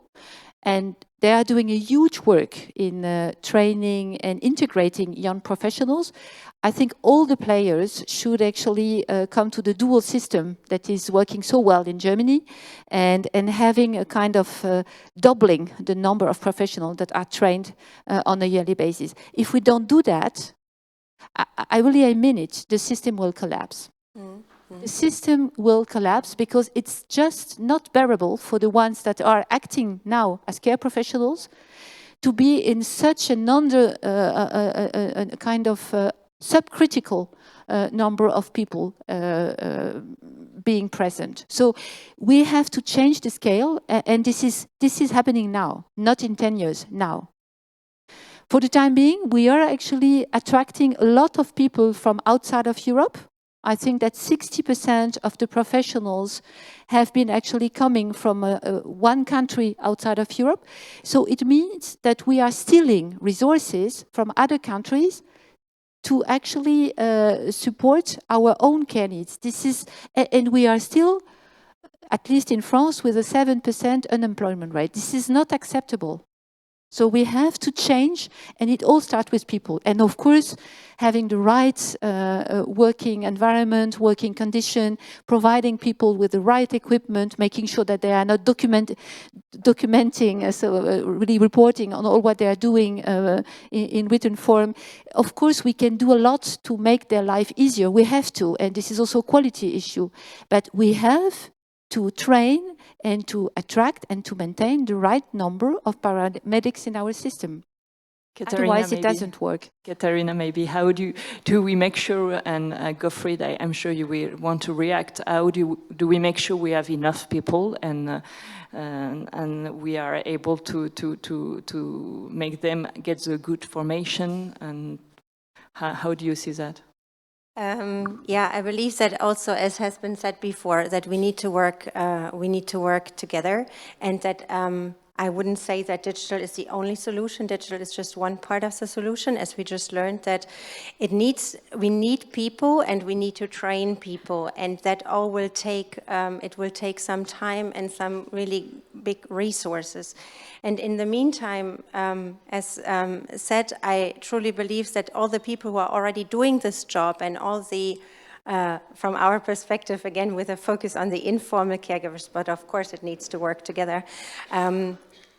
These people need to be empowered, and they need to have hybrid solutions to make their life better in a way that they are equipped and enabled to actually take care of people, because as said, it's a very tough job. And what I believe what would help us again, I believe we could agree on this, that we need to enable constant improving solutions and enable constantly improving empowerment of caregivers, because in Germany we have laws for digital solutions, for healthcare apps, for digital nursing apps, we have that, and like so-called DIGAs and DIPAs, but they need to go through a certain approval process, which might be hard for some solutions that as us might have to actually get to the market, because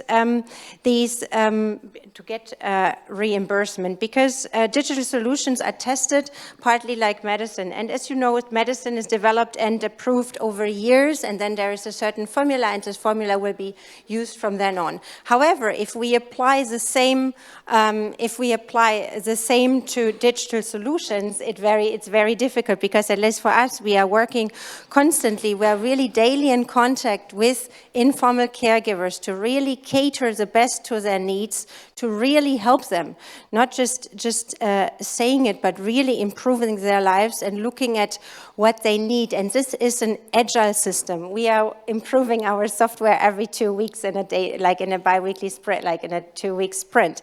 So we need to, I believe that we need to work together, and that we need to be more bold, and I believe more brave, that we can have hybrid solutions that work together, and be a little bit more brave, because digital solutions might be a start. It's not solutions that you build once and then you can use it forever. It needs to be updated. It needs to be relevant as possible to empower informal caregivers.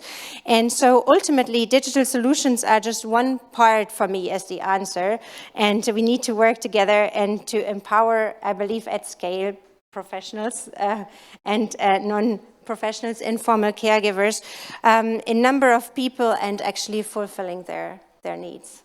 Thank you. Maybe, Gottfried, one last word. Do you think we have, in Germany or in France, there is a too conservative approach regarding health digitalization? Because maybe we know health data it's a critical data, and there are risks associated with cyber attacks, even in hospitals. So, but do we have even that to be less conservative regarding health data and digitalization in health?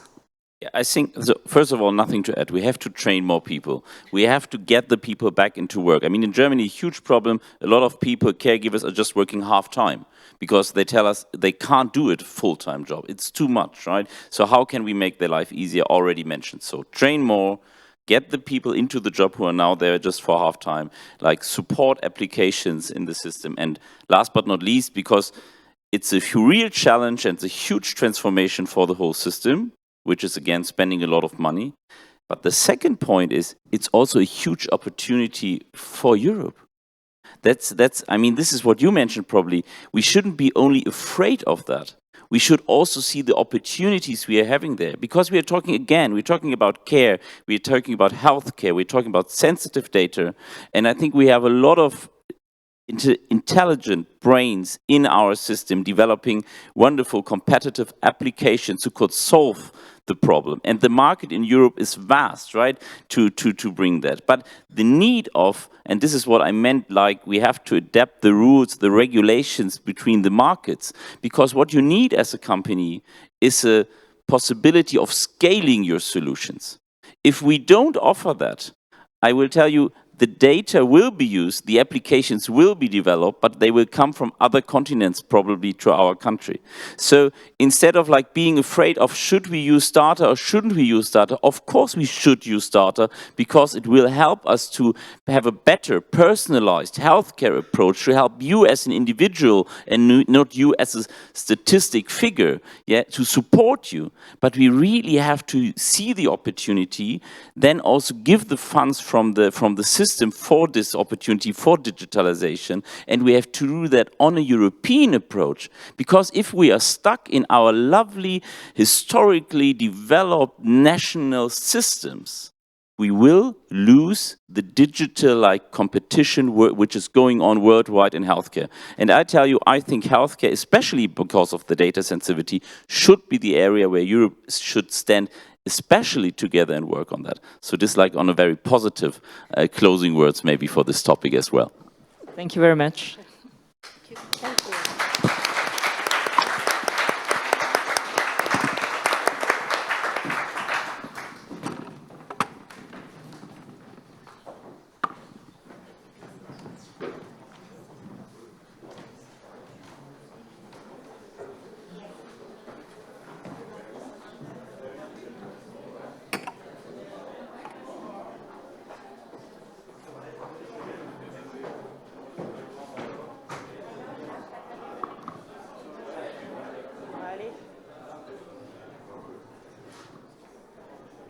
On le remettra après, Gabriel.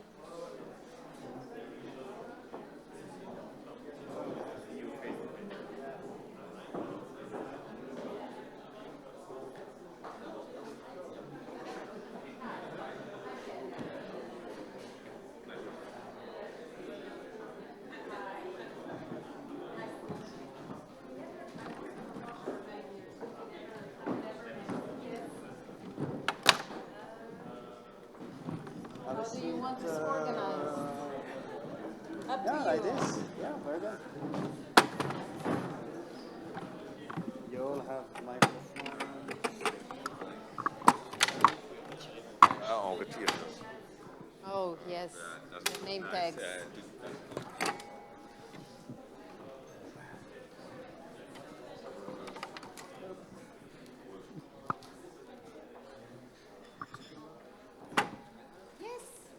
Actually, I thought Marcus was going to be here. I worked for Marcus before.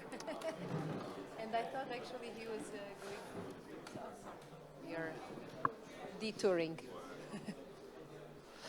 Okay then, I hope this is working. Yeah, it does. So thank you for your patience, thank you for your time, and thank you for being here. I don't know how many of you came by car today, but obviously it's automobile industry is still at the center of our preoccupations, and it's in the middle of a huge transformation, to say the least. So that's what we are going to talk about during this final session with representatives from Bosch, from Renault, and from BMW, of course. So I mean, you see the topic of our discussion is about electric car. Is it a solution? Is it good to go to 100% electric cars in the future? There are many questions. Is the deadline of 2035 European deadline too short? Is it a challenge that is going to be difficult to meet, or is it a good opportunity? How will the other markets behave outside Europe? What's the future of this industry? How fast will it be able to transform itself, etc.? So there are many questions, issues, challenges that are difficult for this industry. Maybe I would like to start with you, Nicolas, to tell us very, in general terms, how do you see this transformation going on, and do you see this 2035 deadline in Europe as a threat, an opportunity? Is it too fast? Is it going too fast? How do you? What's your view on this big picture? First of all, Nicolas, big thank you for your invitation. The good news is there was never a period in the automotive industry where there was more money invested as right now. So this is good news to the industry. Why? Because that clearly indicates that the industry has a future. And why is there so much investment? Well, it has to do on one hand side with decarbonization and on the other hand side with digitalization.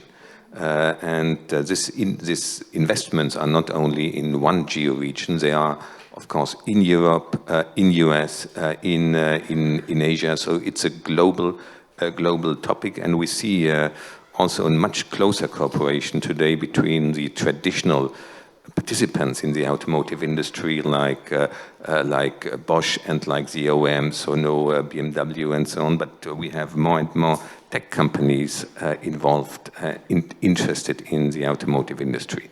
Now, if we talk at decarbonization, and the title of this panel is Le Tout Électrique, is it a good option? Well, if you have a responsibility for 150,000 employees, if you have, and their corresponding families, and we have many suppliers up and downstream dealer organization, you have to think about what would it mean and how likely is it going to happen in a relatively short period of time, and what are the prerequisites that it's going to happen. And our perspective is that on one hand side, decarbonization is a commitment I believe all participants in the industry are making. This is something we are investing. We have never, as a company, we have never invested more money as we are investing right now, around between 6.57 billion euros per year, and mainly in the area of decarbonization, launching new all-electric cars.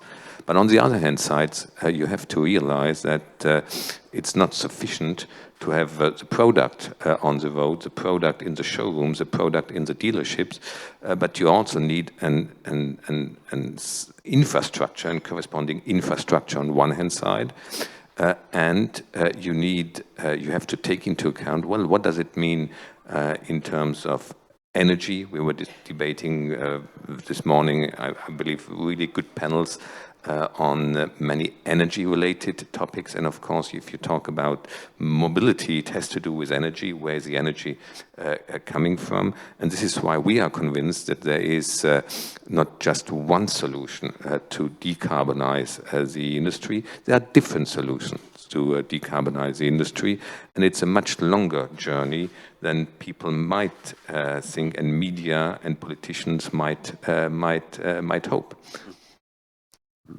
We'll talk later about infrastructure with you, Freda, probably. But I would like to ask more or less the same question to you. Do you think that this industry is? I mean, it's a very old industry. I would add an old European industry, which is in the middle of a huge transformation, and we need to make sure that Europe remains a center for automobile industry. There are lots of new competitors. How do you see the big picture again from Bosch's perspective? Yeah, first of all, also welcome from my side. Thank you for invitation to that podium discussion. I would heavily agree what Mr. Peter just said. We also see that there is a need for transformation now, because burning fossil fuels in mobility does not make sense anymore, because there's other technologies which are coming to the market and which we should drive onto the market. But your title is it all about electric? And we have a clear vision, and that says, no, it's not only about electric, because there's other mobility needed as well. And we should not focus too much on passenger cars, because mobility is needed not only in passenger cars, but also in transport, in logistics, in off-road, in farming, and everywhere. There's mobility needed with sometimes very huge and heavy vehicles.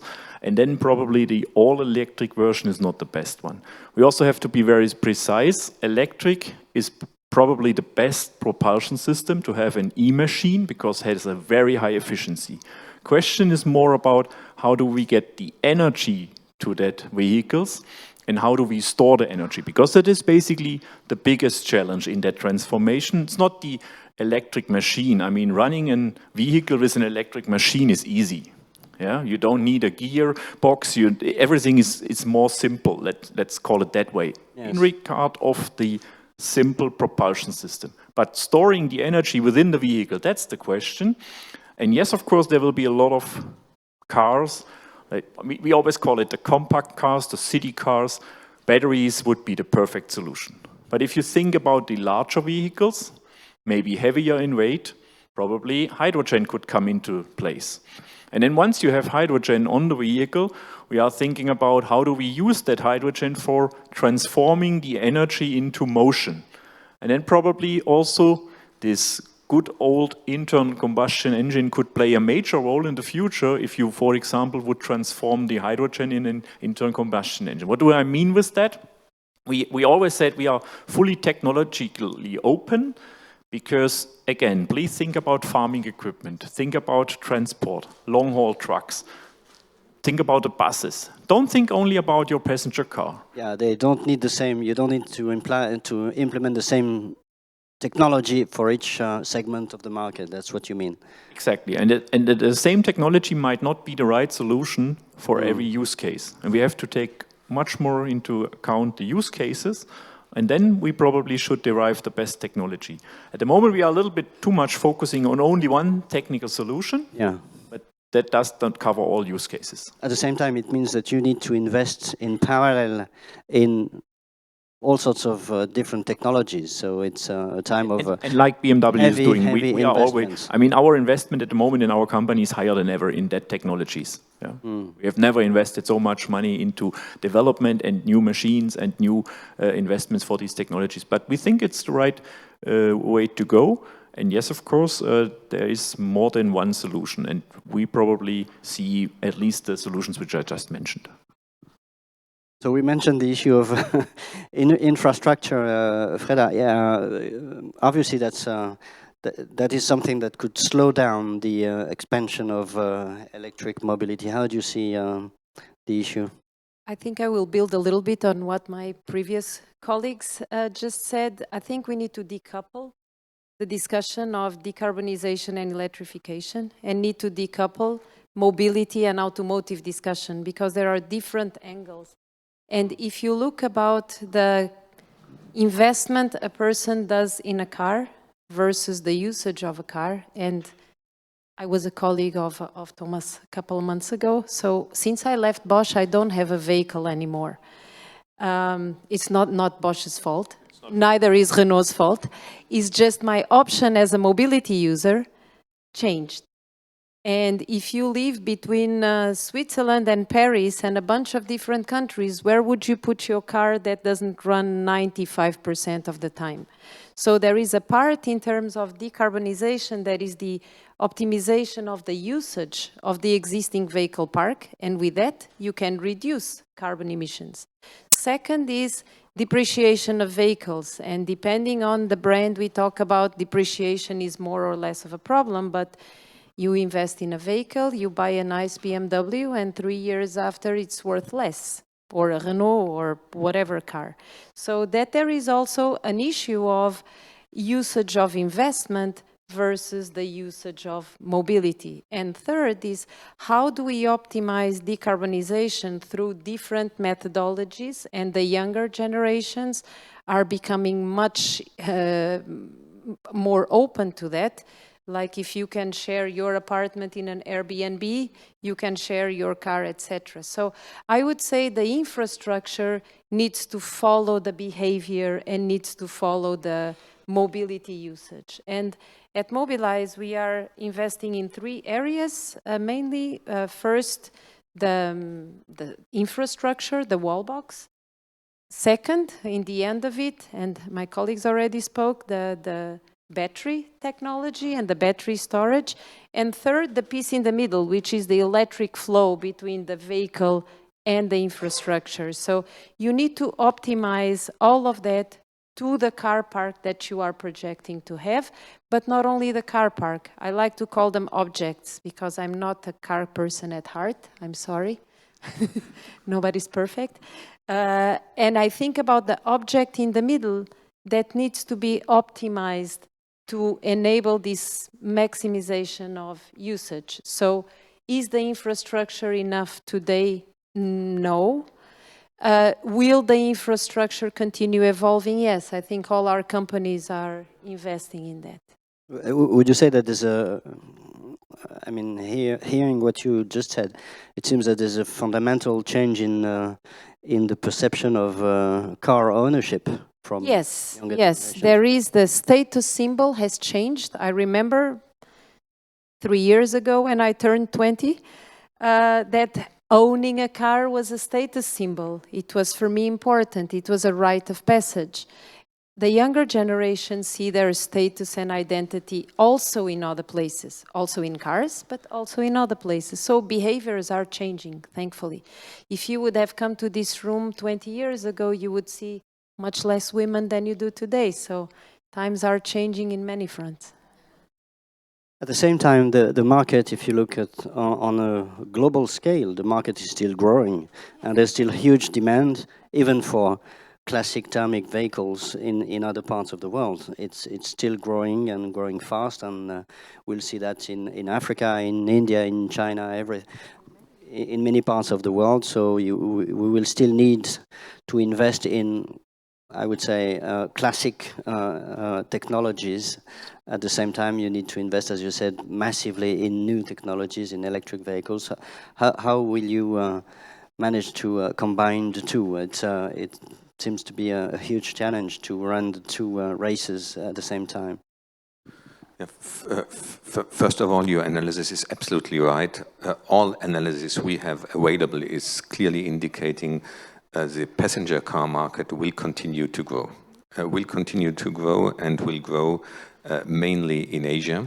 This is where we see the strongest growth.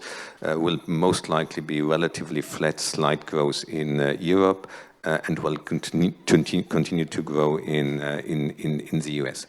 I believe we can, as Europeans, we can be proud that we have such a strong global automotive industry. We are clearly amongst the regions in the world which dominate today this industry, and it's not only the OEMs, also suppliers play a key role in this strong position. And we have to accept that the mobility needs are very different region by region. So people, if you take the US as an example, in the US you have approximately per 1,000 inhabitants, you have 900 cars. So that's the highest level we have in the world. And then it's very easy to say, well, amongst those 900 cars, an average customer in California owning an all-electric car has 4 passenger cars. Has 4 passenger cars, 1 electric, and 3 cars with internal combustion engines. Well, clearly in the US as well, the trend will be towards electrification.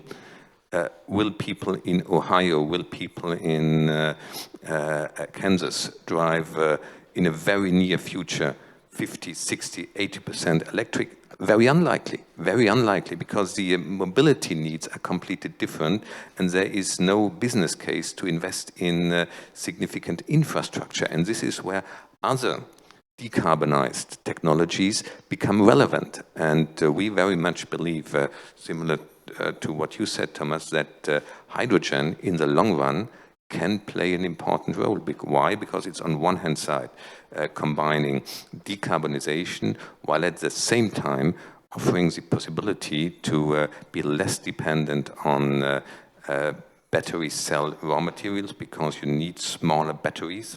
And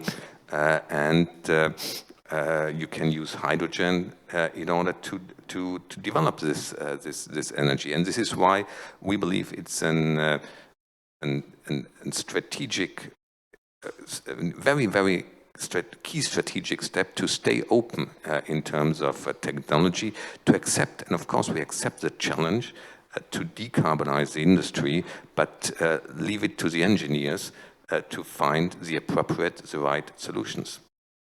You said, quickly, you said hydrogen in the long run. It means what, 5 or 20 years? We will launch, and here as well it will depend on not only on the manufacturers but on the infrastructure around. We will launch in 2023 a small fleet with an hydrogen X5. We could imagine, we have made a huge progress together with our partner Toyota in the development of those cars. We could very well imagine to launch a series car by end of the decade. Let's see. So it could become relevant and at a larger scale, maybe mid-30s. And that's not. It sounds far out, but it's not too far out if you think about the development cycles in this industry. And our analysis is that infrastructure has anyhow to develop if you want to decarbonize the truck business. Is this transition going too fast, do you think, at Bosch, or? No, I don't think that it is too fast. I mean, I just wanted to add to what Nicolas just mentioned. You asked the question, when will hydrogen come? Hydrogen is already there. I mean, if we go for other markets than Europe, for example, in China, there's already trucks on the road, there's trucks running. We have in other countries hydrogen as well already in the passenger car. You can buy it, you can drive it, it's there. Yes, of course, it will need infrastructure, but also this infrastructure will come because it's always a question of what's first, chicken and egg. But no one will build up an infrastructure if there's no demand. But if the demand comes, then the infrastructure will come. And so therefore, your question, is it too fast? I would say no. Yes, there's challenges to overcome, and we have to make these systems more competitive. We have to bring cost progress because at the moment it's too expensive. Yeah, you need too much money for these kind of technology, but that was the same in the past for other systems as well. Always the starting point is a little bit difficult. You have to find some people who are starting that journey, investing. Maybe some technologies also need some subsidies. Yes, of course. We also see there that there's something developing in the world. Probably Europe is a little bit lagging behind again here. But hydrogen is already there. It's not a question of when, it's already there. Now the question is how fast can it be developed? But it's there. It's true that the question of infrastructure and demand is a question of chicken and egg, but when you look at Europe, I mean, there are huge differences between countries. If you have an electric car and you want to go on holiday in Italy, for example, good luck. I mean, it's but there are differences in countries in Europe much bigger than the electric infrastructure. So I think there is just the question of having a very diverse region that you will have different markets focusing on their major problems. Because it's very easy to talk about a 35,000 euro car investment when people in certain regions in Europe and others, for them, that's a luxury. So the infrastructure follows that demand. And I think we tend to focus too much on, not too much, but on the technology when it's the behavior that deploys that technology. Why do we all have mobile phones today and 25 years ago we didn't, right? So it's a question of adoption. What problem are we solving? So I'm not so worried about disparities in Europe because demand, as long as there is demand, like Thomas was saying, there is going to be a solution. Maybe to add one comment to the topic of costs, and this is something which I believe we undervalue in the debate, which is a debate which is really driven by ideology. An electric drivetrain is more expensive than a combustion engine. It's a fact. It's a fact, and if lithium continues to trade at today's level, it might become even more expensive than today. Are we nervous for our business, for our customers? No, we aren't. We aren't. We have, if you look at the premium industry, we have an share in the global market, all companies together between 12 and 13, 14%, and those customers can afford the add-on price. But we have to think about when we fix those objectives and targets, also about 85% of the market where you have customers exactly as Fedra just said, when you have to pay additional 4,000 to 5,000 euros for a car which maybe is worth 30,000, then it's something completely different than spending the same amount of money on top for a car which costs 70,000 euros. And this is something which you have to take into account on this journey, on this transformation journey. And therefore our motivation is to continue to invest. Clear priority is electrification, but you must not discontinue in continuing to invest in other technologies as well, and in internal combustion engines as well. Otherwise, we would be out of the market from 25 onwards.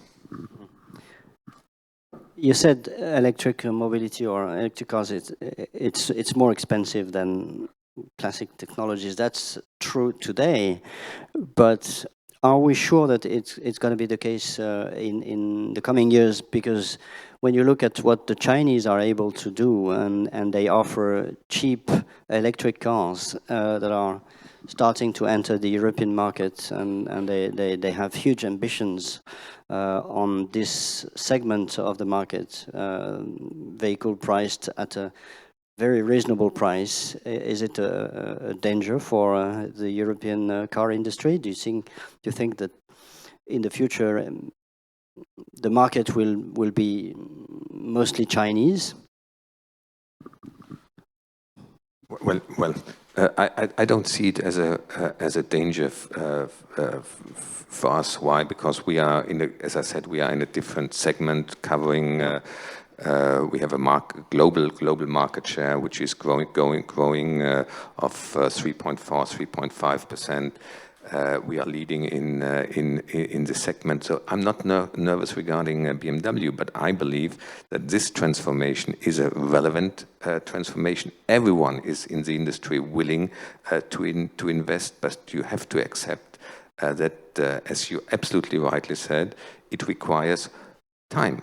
And time means you have to continue to invest in the next generations of battery cell technology, because one way to bring cost down, of course, is to improve the battery cells. We are already investing in. We are launching today the 5th generation of battery cells. So in 2022, we will launch the 6th generation, huge investment in 3 years from now. If you look at the cycles of internal combustion engines, we were talking about 10 years. Yeah. So this is indicating how much the industry is investing today. And we already know that we will make, on one hand side, a major step with the 6th generation of battery cell technology, probably cost down in an area of 40–50%, and still it will not be enough to match the price of an internal combustion engine. And this is why you have to continue throughout the next 10–15 years to invest in this technology. On the Chinese auto industry as a threat, how do you see? I would not be afraid of that, because only if we stop learning. I mean, if we don't stop learning from them, and we can learn at the moment quite a lot of them and from them, because as I mentioned, technology is already on the road. Biggest new energy vehicle market is China at the moment. You can learn quite a lot about e-machines, about batteries from them. And if we don't get arrogant and say, look, we have invented the car more than 100 years ago, and therefore every car must come from technology side from Europe. I mean, if we don't get in that arrogant way to that topic, then we can learn, and then these global markets will help us. There's huge chances, and we as a company are anyhow not care about only one market. We always take care about the global markets, and we also think about what's going on in one market. Can we take these informations and these learnings and bring it to another market? And therefore, I'm not afraid of that. But we have to learn. And you can leapfrog. If you're learning, you can also, there are mistakes. The Chinese automotive industry, funny enough, also makes mistakes. and with that, you can leapfrog. What are you thinking of? Well, that's for a dinner with maybe a glass of wine. But I would say there are also mistakes being made, also understanding the customer behavior in other regions and so on. So you can always leapfrog each other technology if you have your eyes open and you're learning. Yeah, sorry. There is someone with a hands up. Oh. Yes, go ahead. I think there are microphones circulating.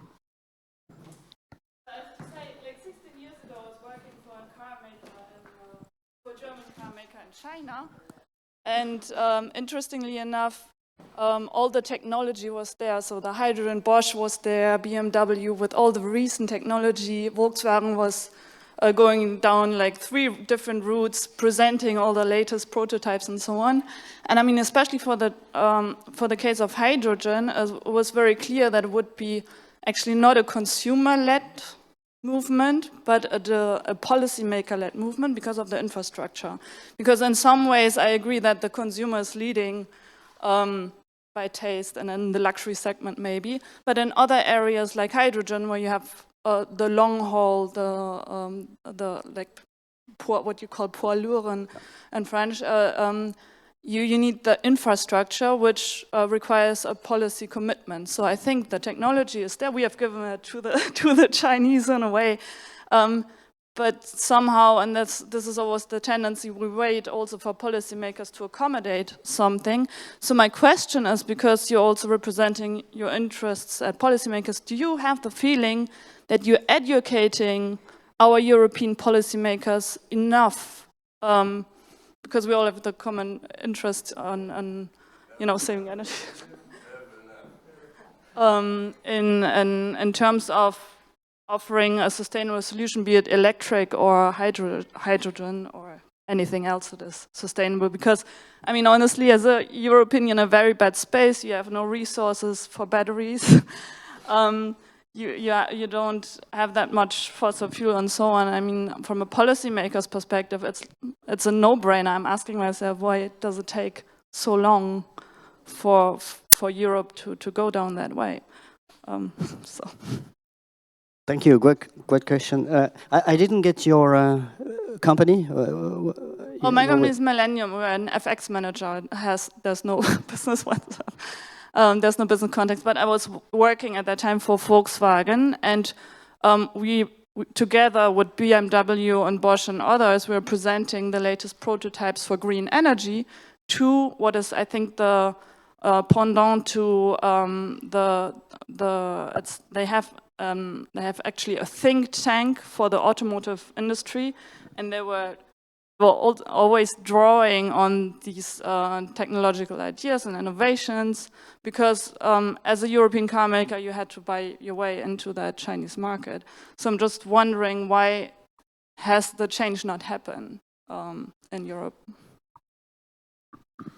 Well, first of all, I believe a lot has happened in Europe, and Europe is definitely still amongst the leading areas in the automotive industry, if not the leading area. Now, if you look at the shift towards decarbonized industry, clearly amongst the pioneers in this area were two European companies, on one hand side Renault, and on the other hand side BMW, already kicking off back in 2008, so more than 14, 15 years ago, the first all-electric project.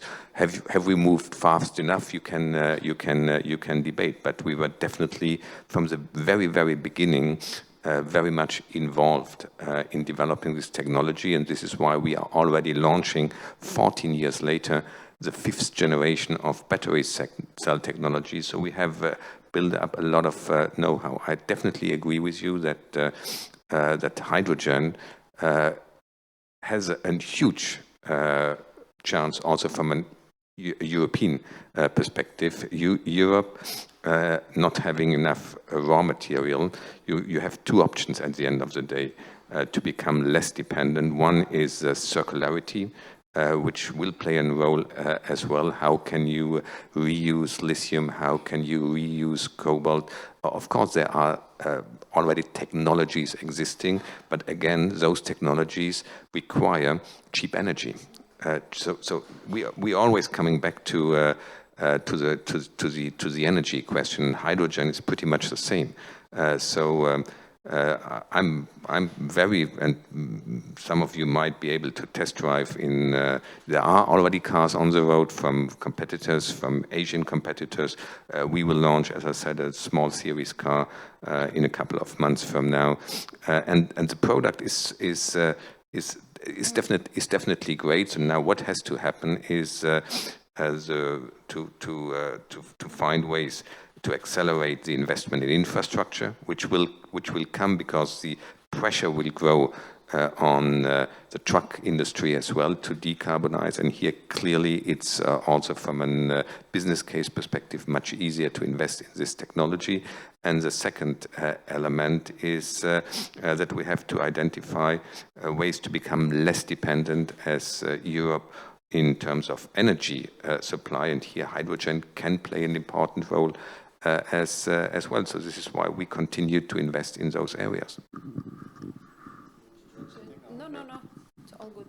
Would just like to make a general comment, because one of the things in the beginning is the electricity, the right way to go, one option. I would like to pinpoint that is not decarbonization, just generate power. Because our electricity power put in, and that will go further, is not CO2, overall pollution you generate by, for example, mobility. And this is something which cannot operate here. And I think the city is just one way to go, make it much more.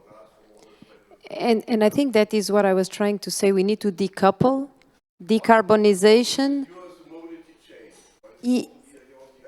Yeah. Yeah, correct.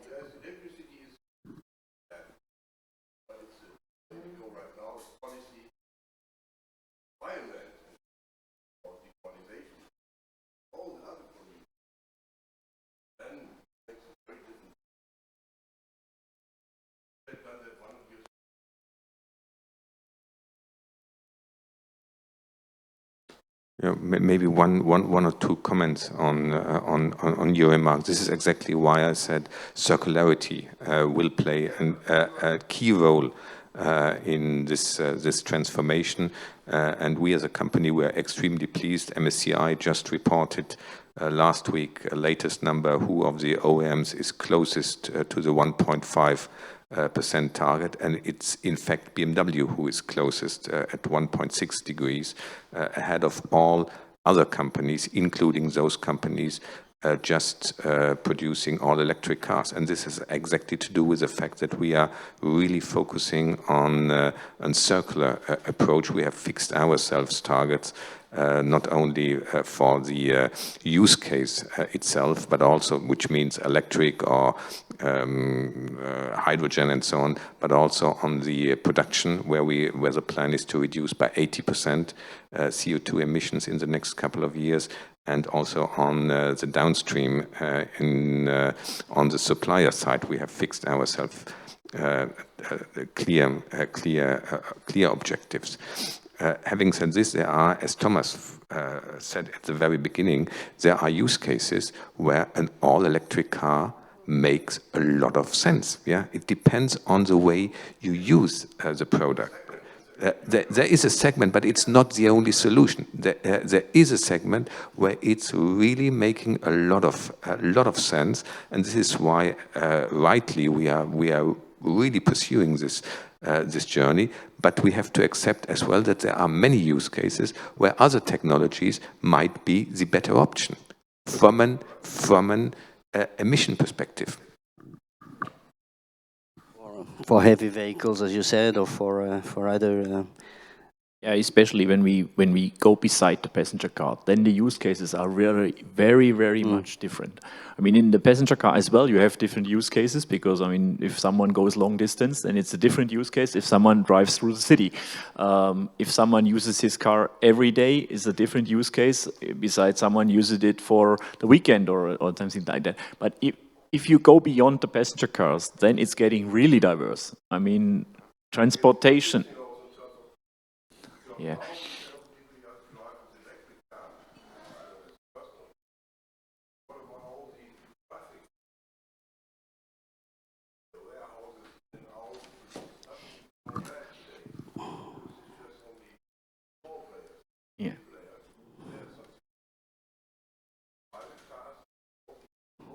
But there is also a very big effort around all the e-commerce players in decarbonization of the full value chain. Yeah, and mobility is not only automotive, there are ships and there are airplanes. So when we, at least my perspective is mobility is an all-encompassing ecosystem. And it is not a deterministic approach that is going to solve the problem, because it needs to be used and funded and paid for by all of us. So essentially, we determine what use case serves what. And the three of us can have some influence, but I think it's also the citizen out there that changes in adjustment to that. But it's a goal. It's like any goal. Is it perfect? No. But it's a goal that gives us a joint aspiration. And I think as Europeans, we also need a little bit of that, the joint aspirations to bring us to commonality. Mm-hmm.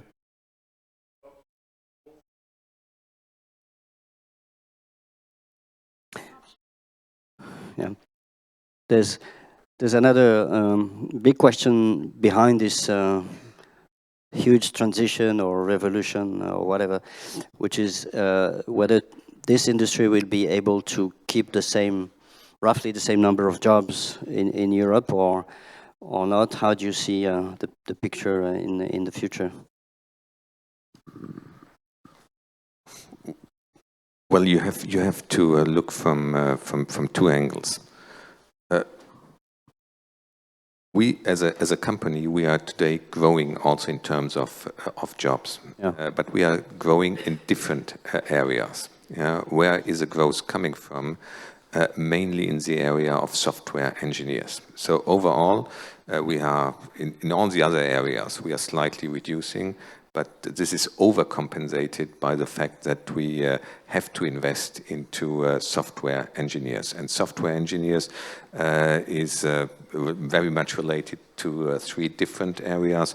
One area is the car itself, the product itself. Another area are all the business processes which we have to improve, and the third area is, of course, the integration of consumer electronics in the product. So that's it's a mixed picture, and I'm not nervous.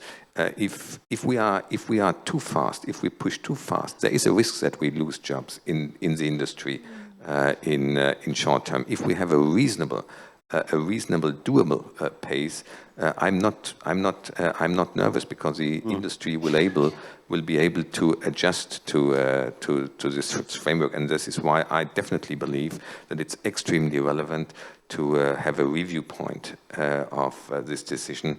I don't know, 2026 to review. Are we really on track to achieve those targets? Yes or no. And I would add to what Nicola is saying, that if you look at Mobilize, we are looking at vehicles that have 3 times the lifespan of, let's say, a normal vehicle as a product.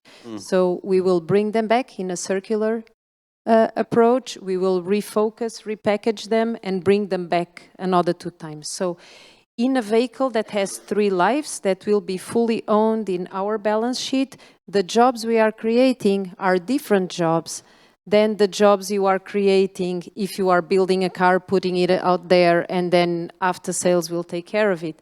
We are creating jobs that are highly specialized, software, services, circular economy, recycling. So I think the job market will change.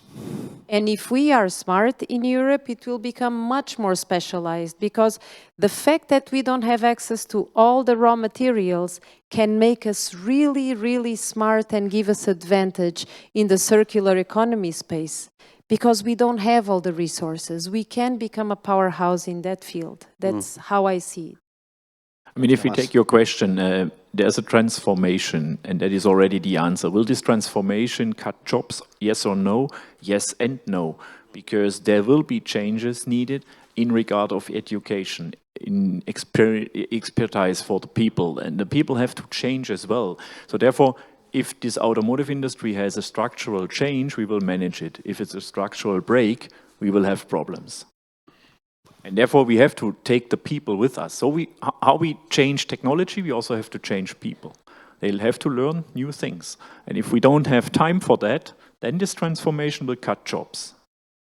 Excellent. Well, on that, I would like to thank you all. Well, thank you very much for this debate. And I would like to welcome François Villeroy-de-Galhau, to see you here, the gouverneur de la Banque de France. Thank you.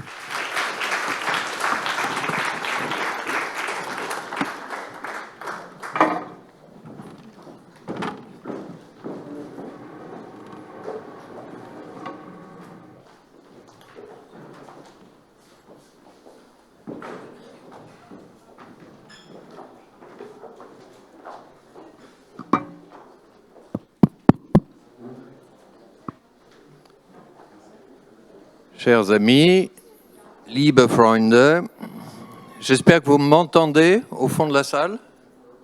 Oui.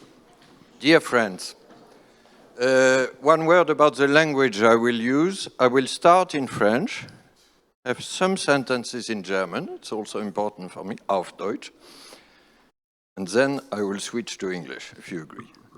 I hope Nicolas complies with the rule of the game of this colloque.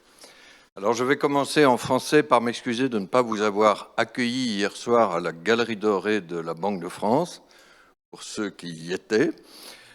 C'est toujours un plaisir pour nous de vous accueillir. Il se trouve que j'étais au Japon hier, que j'ai débarqué ce matin pour le colloque, et voyez-y un symbole, pour rentrer du Japon à Paris, je me suis arrêté à Francfort. Je me suis dit que c'était un bon présage pour ce colloque franco-allemand et notre unité européenne. Au-delà de ça, je suis heureux d'être parmi vous pour clore ce forum sur l'Europe en transition. Cette transition, elle avait certes déjà débuté, mais elle est dramatiquement accélérée par une succession de chocs, comme, soyons clairs, aucun d'entre nous n'en avait connu. Des chocs qui sont identiques pour nos deux pays, l'Allemagne et la France, mais qui mettent notre unité franco-allemande et plus largement l'unité européenne à l'épreuve. Soyons clairs, ce n'est pas si surprenant. Nous partons de politiques énergétiques séparées et nos vies démocratiques sont d'abord nationales et sous tension, pour des raisons différentes, d'un côté comme de l'autre du Rhin. Pour autant, je voudrais dire aujourd'hui fortement une conviction partagée avec mon collègue et ami Joachim Nagel, président de la Bundesbank. Nous diviser, ça serait nous condamner. Permettez-moi un éclairage personnel. Je crois être en effet un des officiels français qui connaît le mieux l'Allemagne, de par mon ancrage familial en Lorraine et en Sarre. Je suis un homme de la frontière. Und das möchte ich auch auf Deutsch sagen. Eine Überzeugung, die ich mit meinem Freund und Kollegen Joachim Nagel, dem Präsidenten der Deutschen Bundesbank, teile. Wir dürfen es nicht zulassen, uns spalten zu lassen. Das ist meine wichtigste Botschaft heute.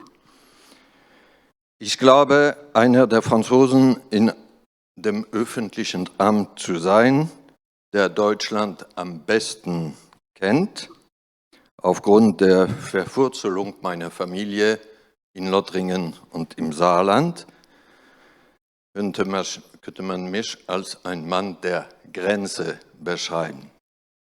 And now I switch to English, beyond personal considerations, to say that it's also a professional conviction. We have heard too many doubts in Washington last month by the IMF General Assembly, too many doubts voiced by international investors about Europe and its divided reaction to the Russian invasion of Ukraine. And yet, we have just emerged from a successful experience. Let us recall 2.5 years ago that we Europeans were collectively considered to be in a very bad position. In March 2020, at the onset of the COVID crisis. But together, we have managed to weather this crisis very well, thanks, for instance, to the joint purchase of vaccines and to the SURE and Next Generation EU programs, backed primarily, yes, by Germany and France. I will then, therefore, today briefly venture to outline in the field of economics 3 baskets. The first basket is where we will succeed together. The second basket is what we differ on today. And lastly, but perhaps most importantly, what both our countries are in danger of forgetting. And this will be my third basket. Let me start with where we will succeed together, and this is monetary policy. This shock further increased inflation, which had already reappeared during the strong post-COVID recovery. Thus, after a decade of too low inflation and even a risk of deflation during the COVID crisis, inflation now stands at 10.7% in the euro area as a whole, 7.1 in France, 11.6 in Germany. Exogenous factors, especially energy prices, up 42%, and certain food prices still account, indeed, for half of total European inflation. Nevertheless, inflation has become more domestic and broad-based. Core inflation, excluding energy and food, has gradually increased and reached 5.0% in October. This is precisely why we must change monetary policy. This is precisely where monetary policy has a more direct impact. Our ECB Governing Council therefore decided at the end of October to raise its key rates by a further 75 basis points, bringing the deposit facility rate to 1.5%. In doing so, we have already removed a substantial part of our accommodative monetary policy, and we are clearly approaching what I would call the normalization range, which can be estimated to be around 2% in the euro area. We should reach this level in December. Beyond this, I believe that we will probably continue to raise rates, but we may do so in a more flexible and possibly less rapid manner. Jumbo rate hikes will not become a new habit, and we will stick to a meeting-by-meeting approach based on a precise economic assessment. Let me insist on that. Faced with persistent inflation, we have demonstrated our resolve to bring it down to our target level. And let me reiterate here what is not only our forecast, but also our commitment and our capacity. Together with the Governing Council, alongside Christine Lagarde, we are going to bring inflation down towards 2% within 2 or 3 years. I come to my second basket, what we differ on today, fiscal measures and energy prices. This is the most difficult issue for fundamental reasons, and not only questions of calendar or of personalities. Some first steps towards the necessary European coordination have already been taken. Taxation of so-called inframarginal electricity producers and agreement in principle on joint purchases of gas. The Banque de France is not an energy specialist. We are more competent in monetary policy. But let me mention two shared lessons at this stage. The first comes from France. Fiscal measures taken at the domestic level to help households cope with rising energy prices may be politically necessary, obviously, as well as economically effective in smoothing the inflation shock. The bouclier tarifaire, tariff shield, introduced at the end of 21, accounts for 3 percentage point inflation differential in favor of France. It can thus help to reduce second-round effects on prices and wages. But it can only be temporary. It is intended to smooth the shock, not to give the illusion that this shock no longer exists. The French government will, in that direction, courageously start to reduce support for households by increasing the prices in gas and electricity by 15% in next January and February. The second lesson comes from Germany. Domestic mechanism must, to the greatest possible extent, allow for a reduction in the demand for gas and electricity in order to reduce the risk of shortages. The proposed tiering mechanism in Germany, which called for the application of a regulated tariff of 80% of the historical annual consumption for households, and a tariff at market price beyond this 80% for the remaining 20%, preserves an important price signal and therefore provides a welcome incentive for this reduction. So these are two useful lessons across the Rhine, but there remains a very sensitive question of electricity and gas prices for businesses. Should there be a regulated Spanish-style cap or a strong German-style fiscal buffer? The European Commission is actively working on this, and I will simply at this stage express 3 wishes. A, there needs to be a rapid decision.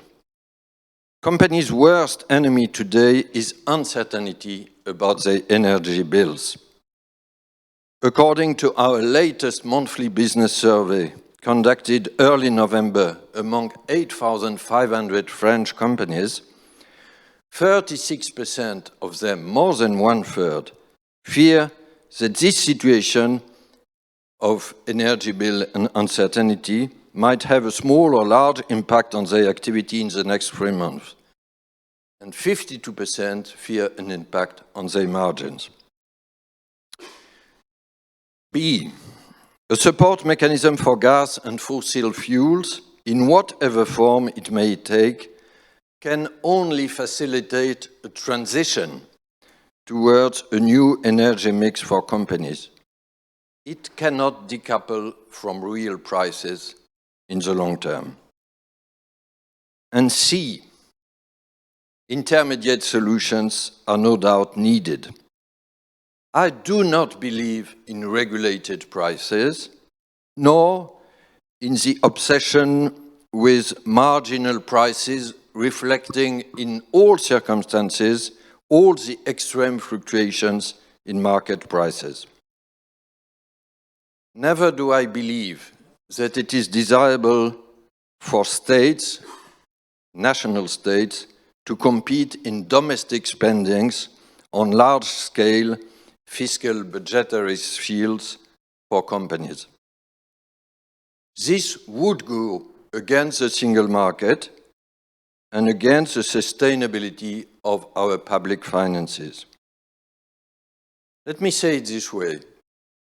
We will not beat inflation in the long term with fiscal spending, but with monetary policy, and I now come to my last basket, with structural reforms. My third basket is about what both our countries are in danger of forgetting. and this is precisely structural reforms. Crises require firefighters, but we must not become prisoners of emergencies. On both sides of the Rhine, we are in danger of forgetting that it is just as essential to be architects through two major transformations to be achieved in the coming years. The ecological transition, even more necessary with the energy crisis and our need for independence vis-à-vis Russia, and the digital transformation, which is also key to strategic autonomy or sovereignty. Real supply-side reforms and those to enhance our productive capacity. And let me stress that these reforms are different from simple tax cuts. Real supply-side reforms are rarely popular. They have taken too much of a back seat over the past 2 decades in both our countries, but they are essential for both lowering inflation and increasing growth in Europe. In addition to major adaptations of our production system, these structural reforms require very significant investments of around 2.5% of GDP in France, 70 billion euro for the climate transition, according to Jean Pisani-Ferré's last report. And these amounts are to be financed essentially by the private sector. It is why Joachim Nagel and myself have just published a joint appeal for stronger political impetus to the so-called Capital Markets Union and its acceleration, so that the new action plan established in 2020 can at long last transform Europe into a genuine single financing market. Further integration would enhance our financial stability, would fund innovation. Look at all our startups who tend to cross the Atlantic to find capital venture there, and would finance the green transition. While we are working together seriously to achieve a Green Deal, we must also do so to establish a green financing union. The latter is a prerequisite for the former, and it is not just a matter of financial technique. I will conclude by quoting a great German, Konrad Adenauer. I will quote it in English, sorry for him and his memory. But I think it's a very vivid and actual sentence. I quote Konrad Adenauer: "If two people always have the same opinion, both are of no use." The Franco-German couple, and as you know, we say in French, pair or couple, and you say in German, Motor. And there has always been many discussions about this difference of poetry or philosophy. But it's the same reality. The French-German pair has always been the driver for finding common ground from positions that were often initially at odds. I have been active in European affairs and in the creation of the euro for more than 30 years now. I can witness that the 90s, for example, with Helmut Kohl, Jacques Delors, François Mitterrand, were not the good old days we sometimes imagine with hindsight. We had also difficult discussions. So the French-German motto is not to be in agreement ex ante, is to have a compulsory, a trustful dialogue and to come to an agreement. These very disagreements initial are what makes this relationship valuable, because it provides with it the potential for momentum and for pulling the rest of Europe with us. In this current severe crisis, it is up to us to revive it. Vielen Dank für Ihre Aufmerksamkeit.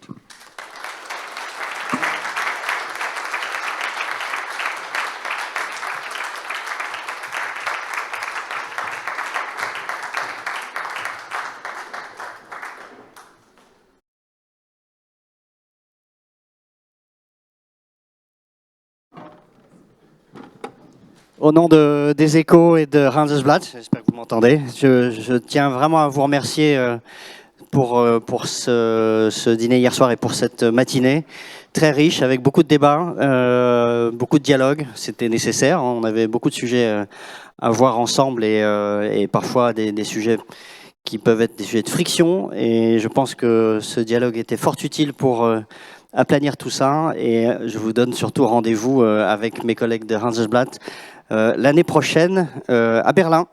Merci à tous.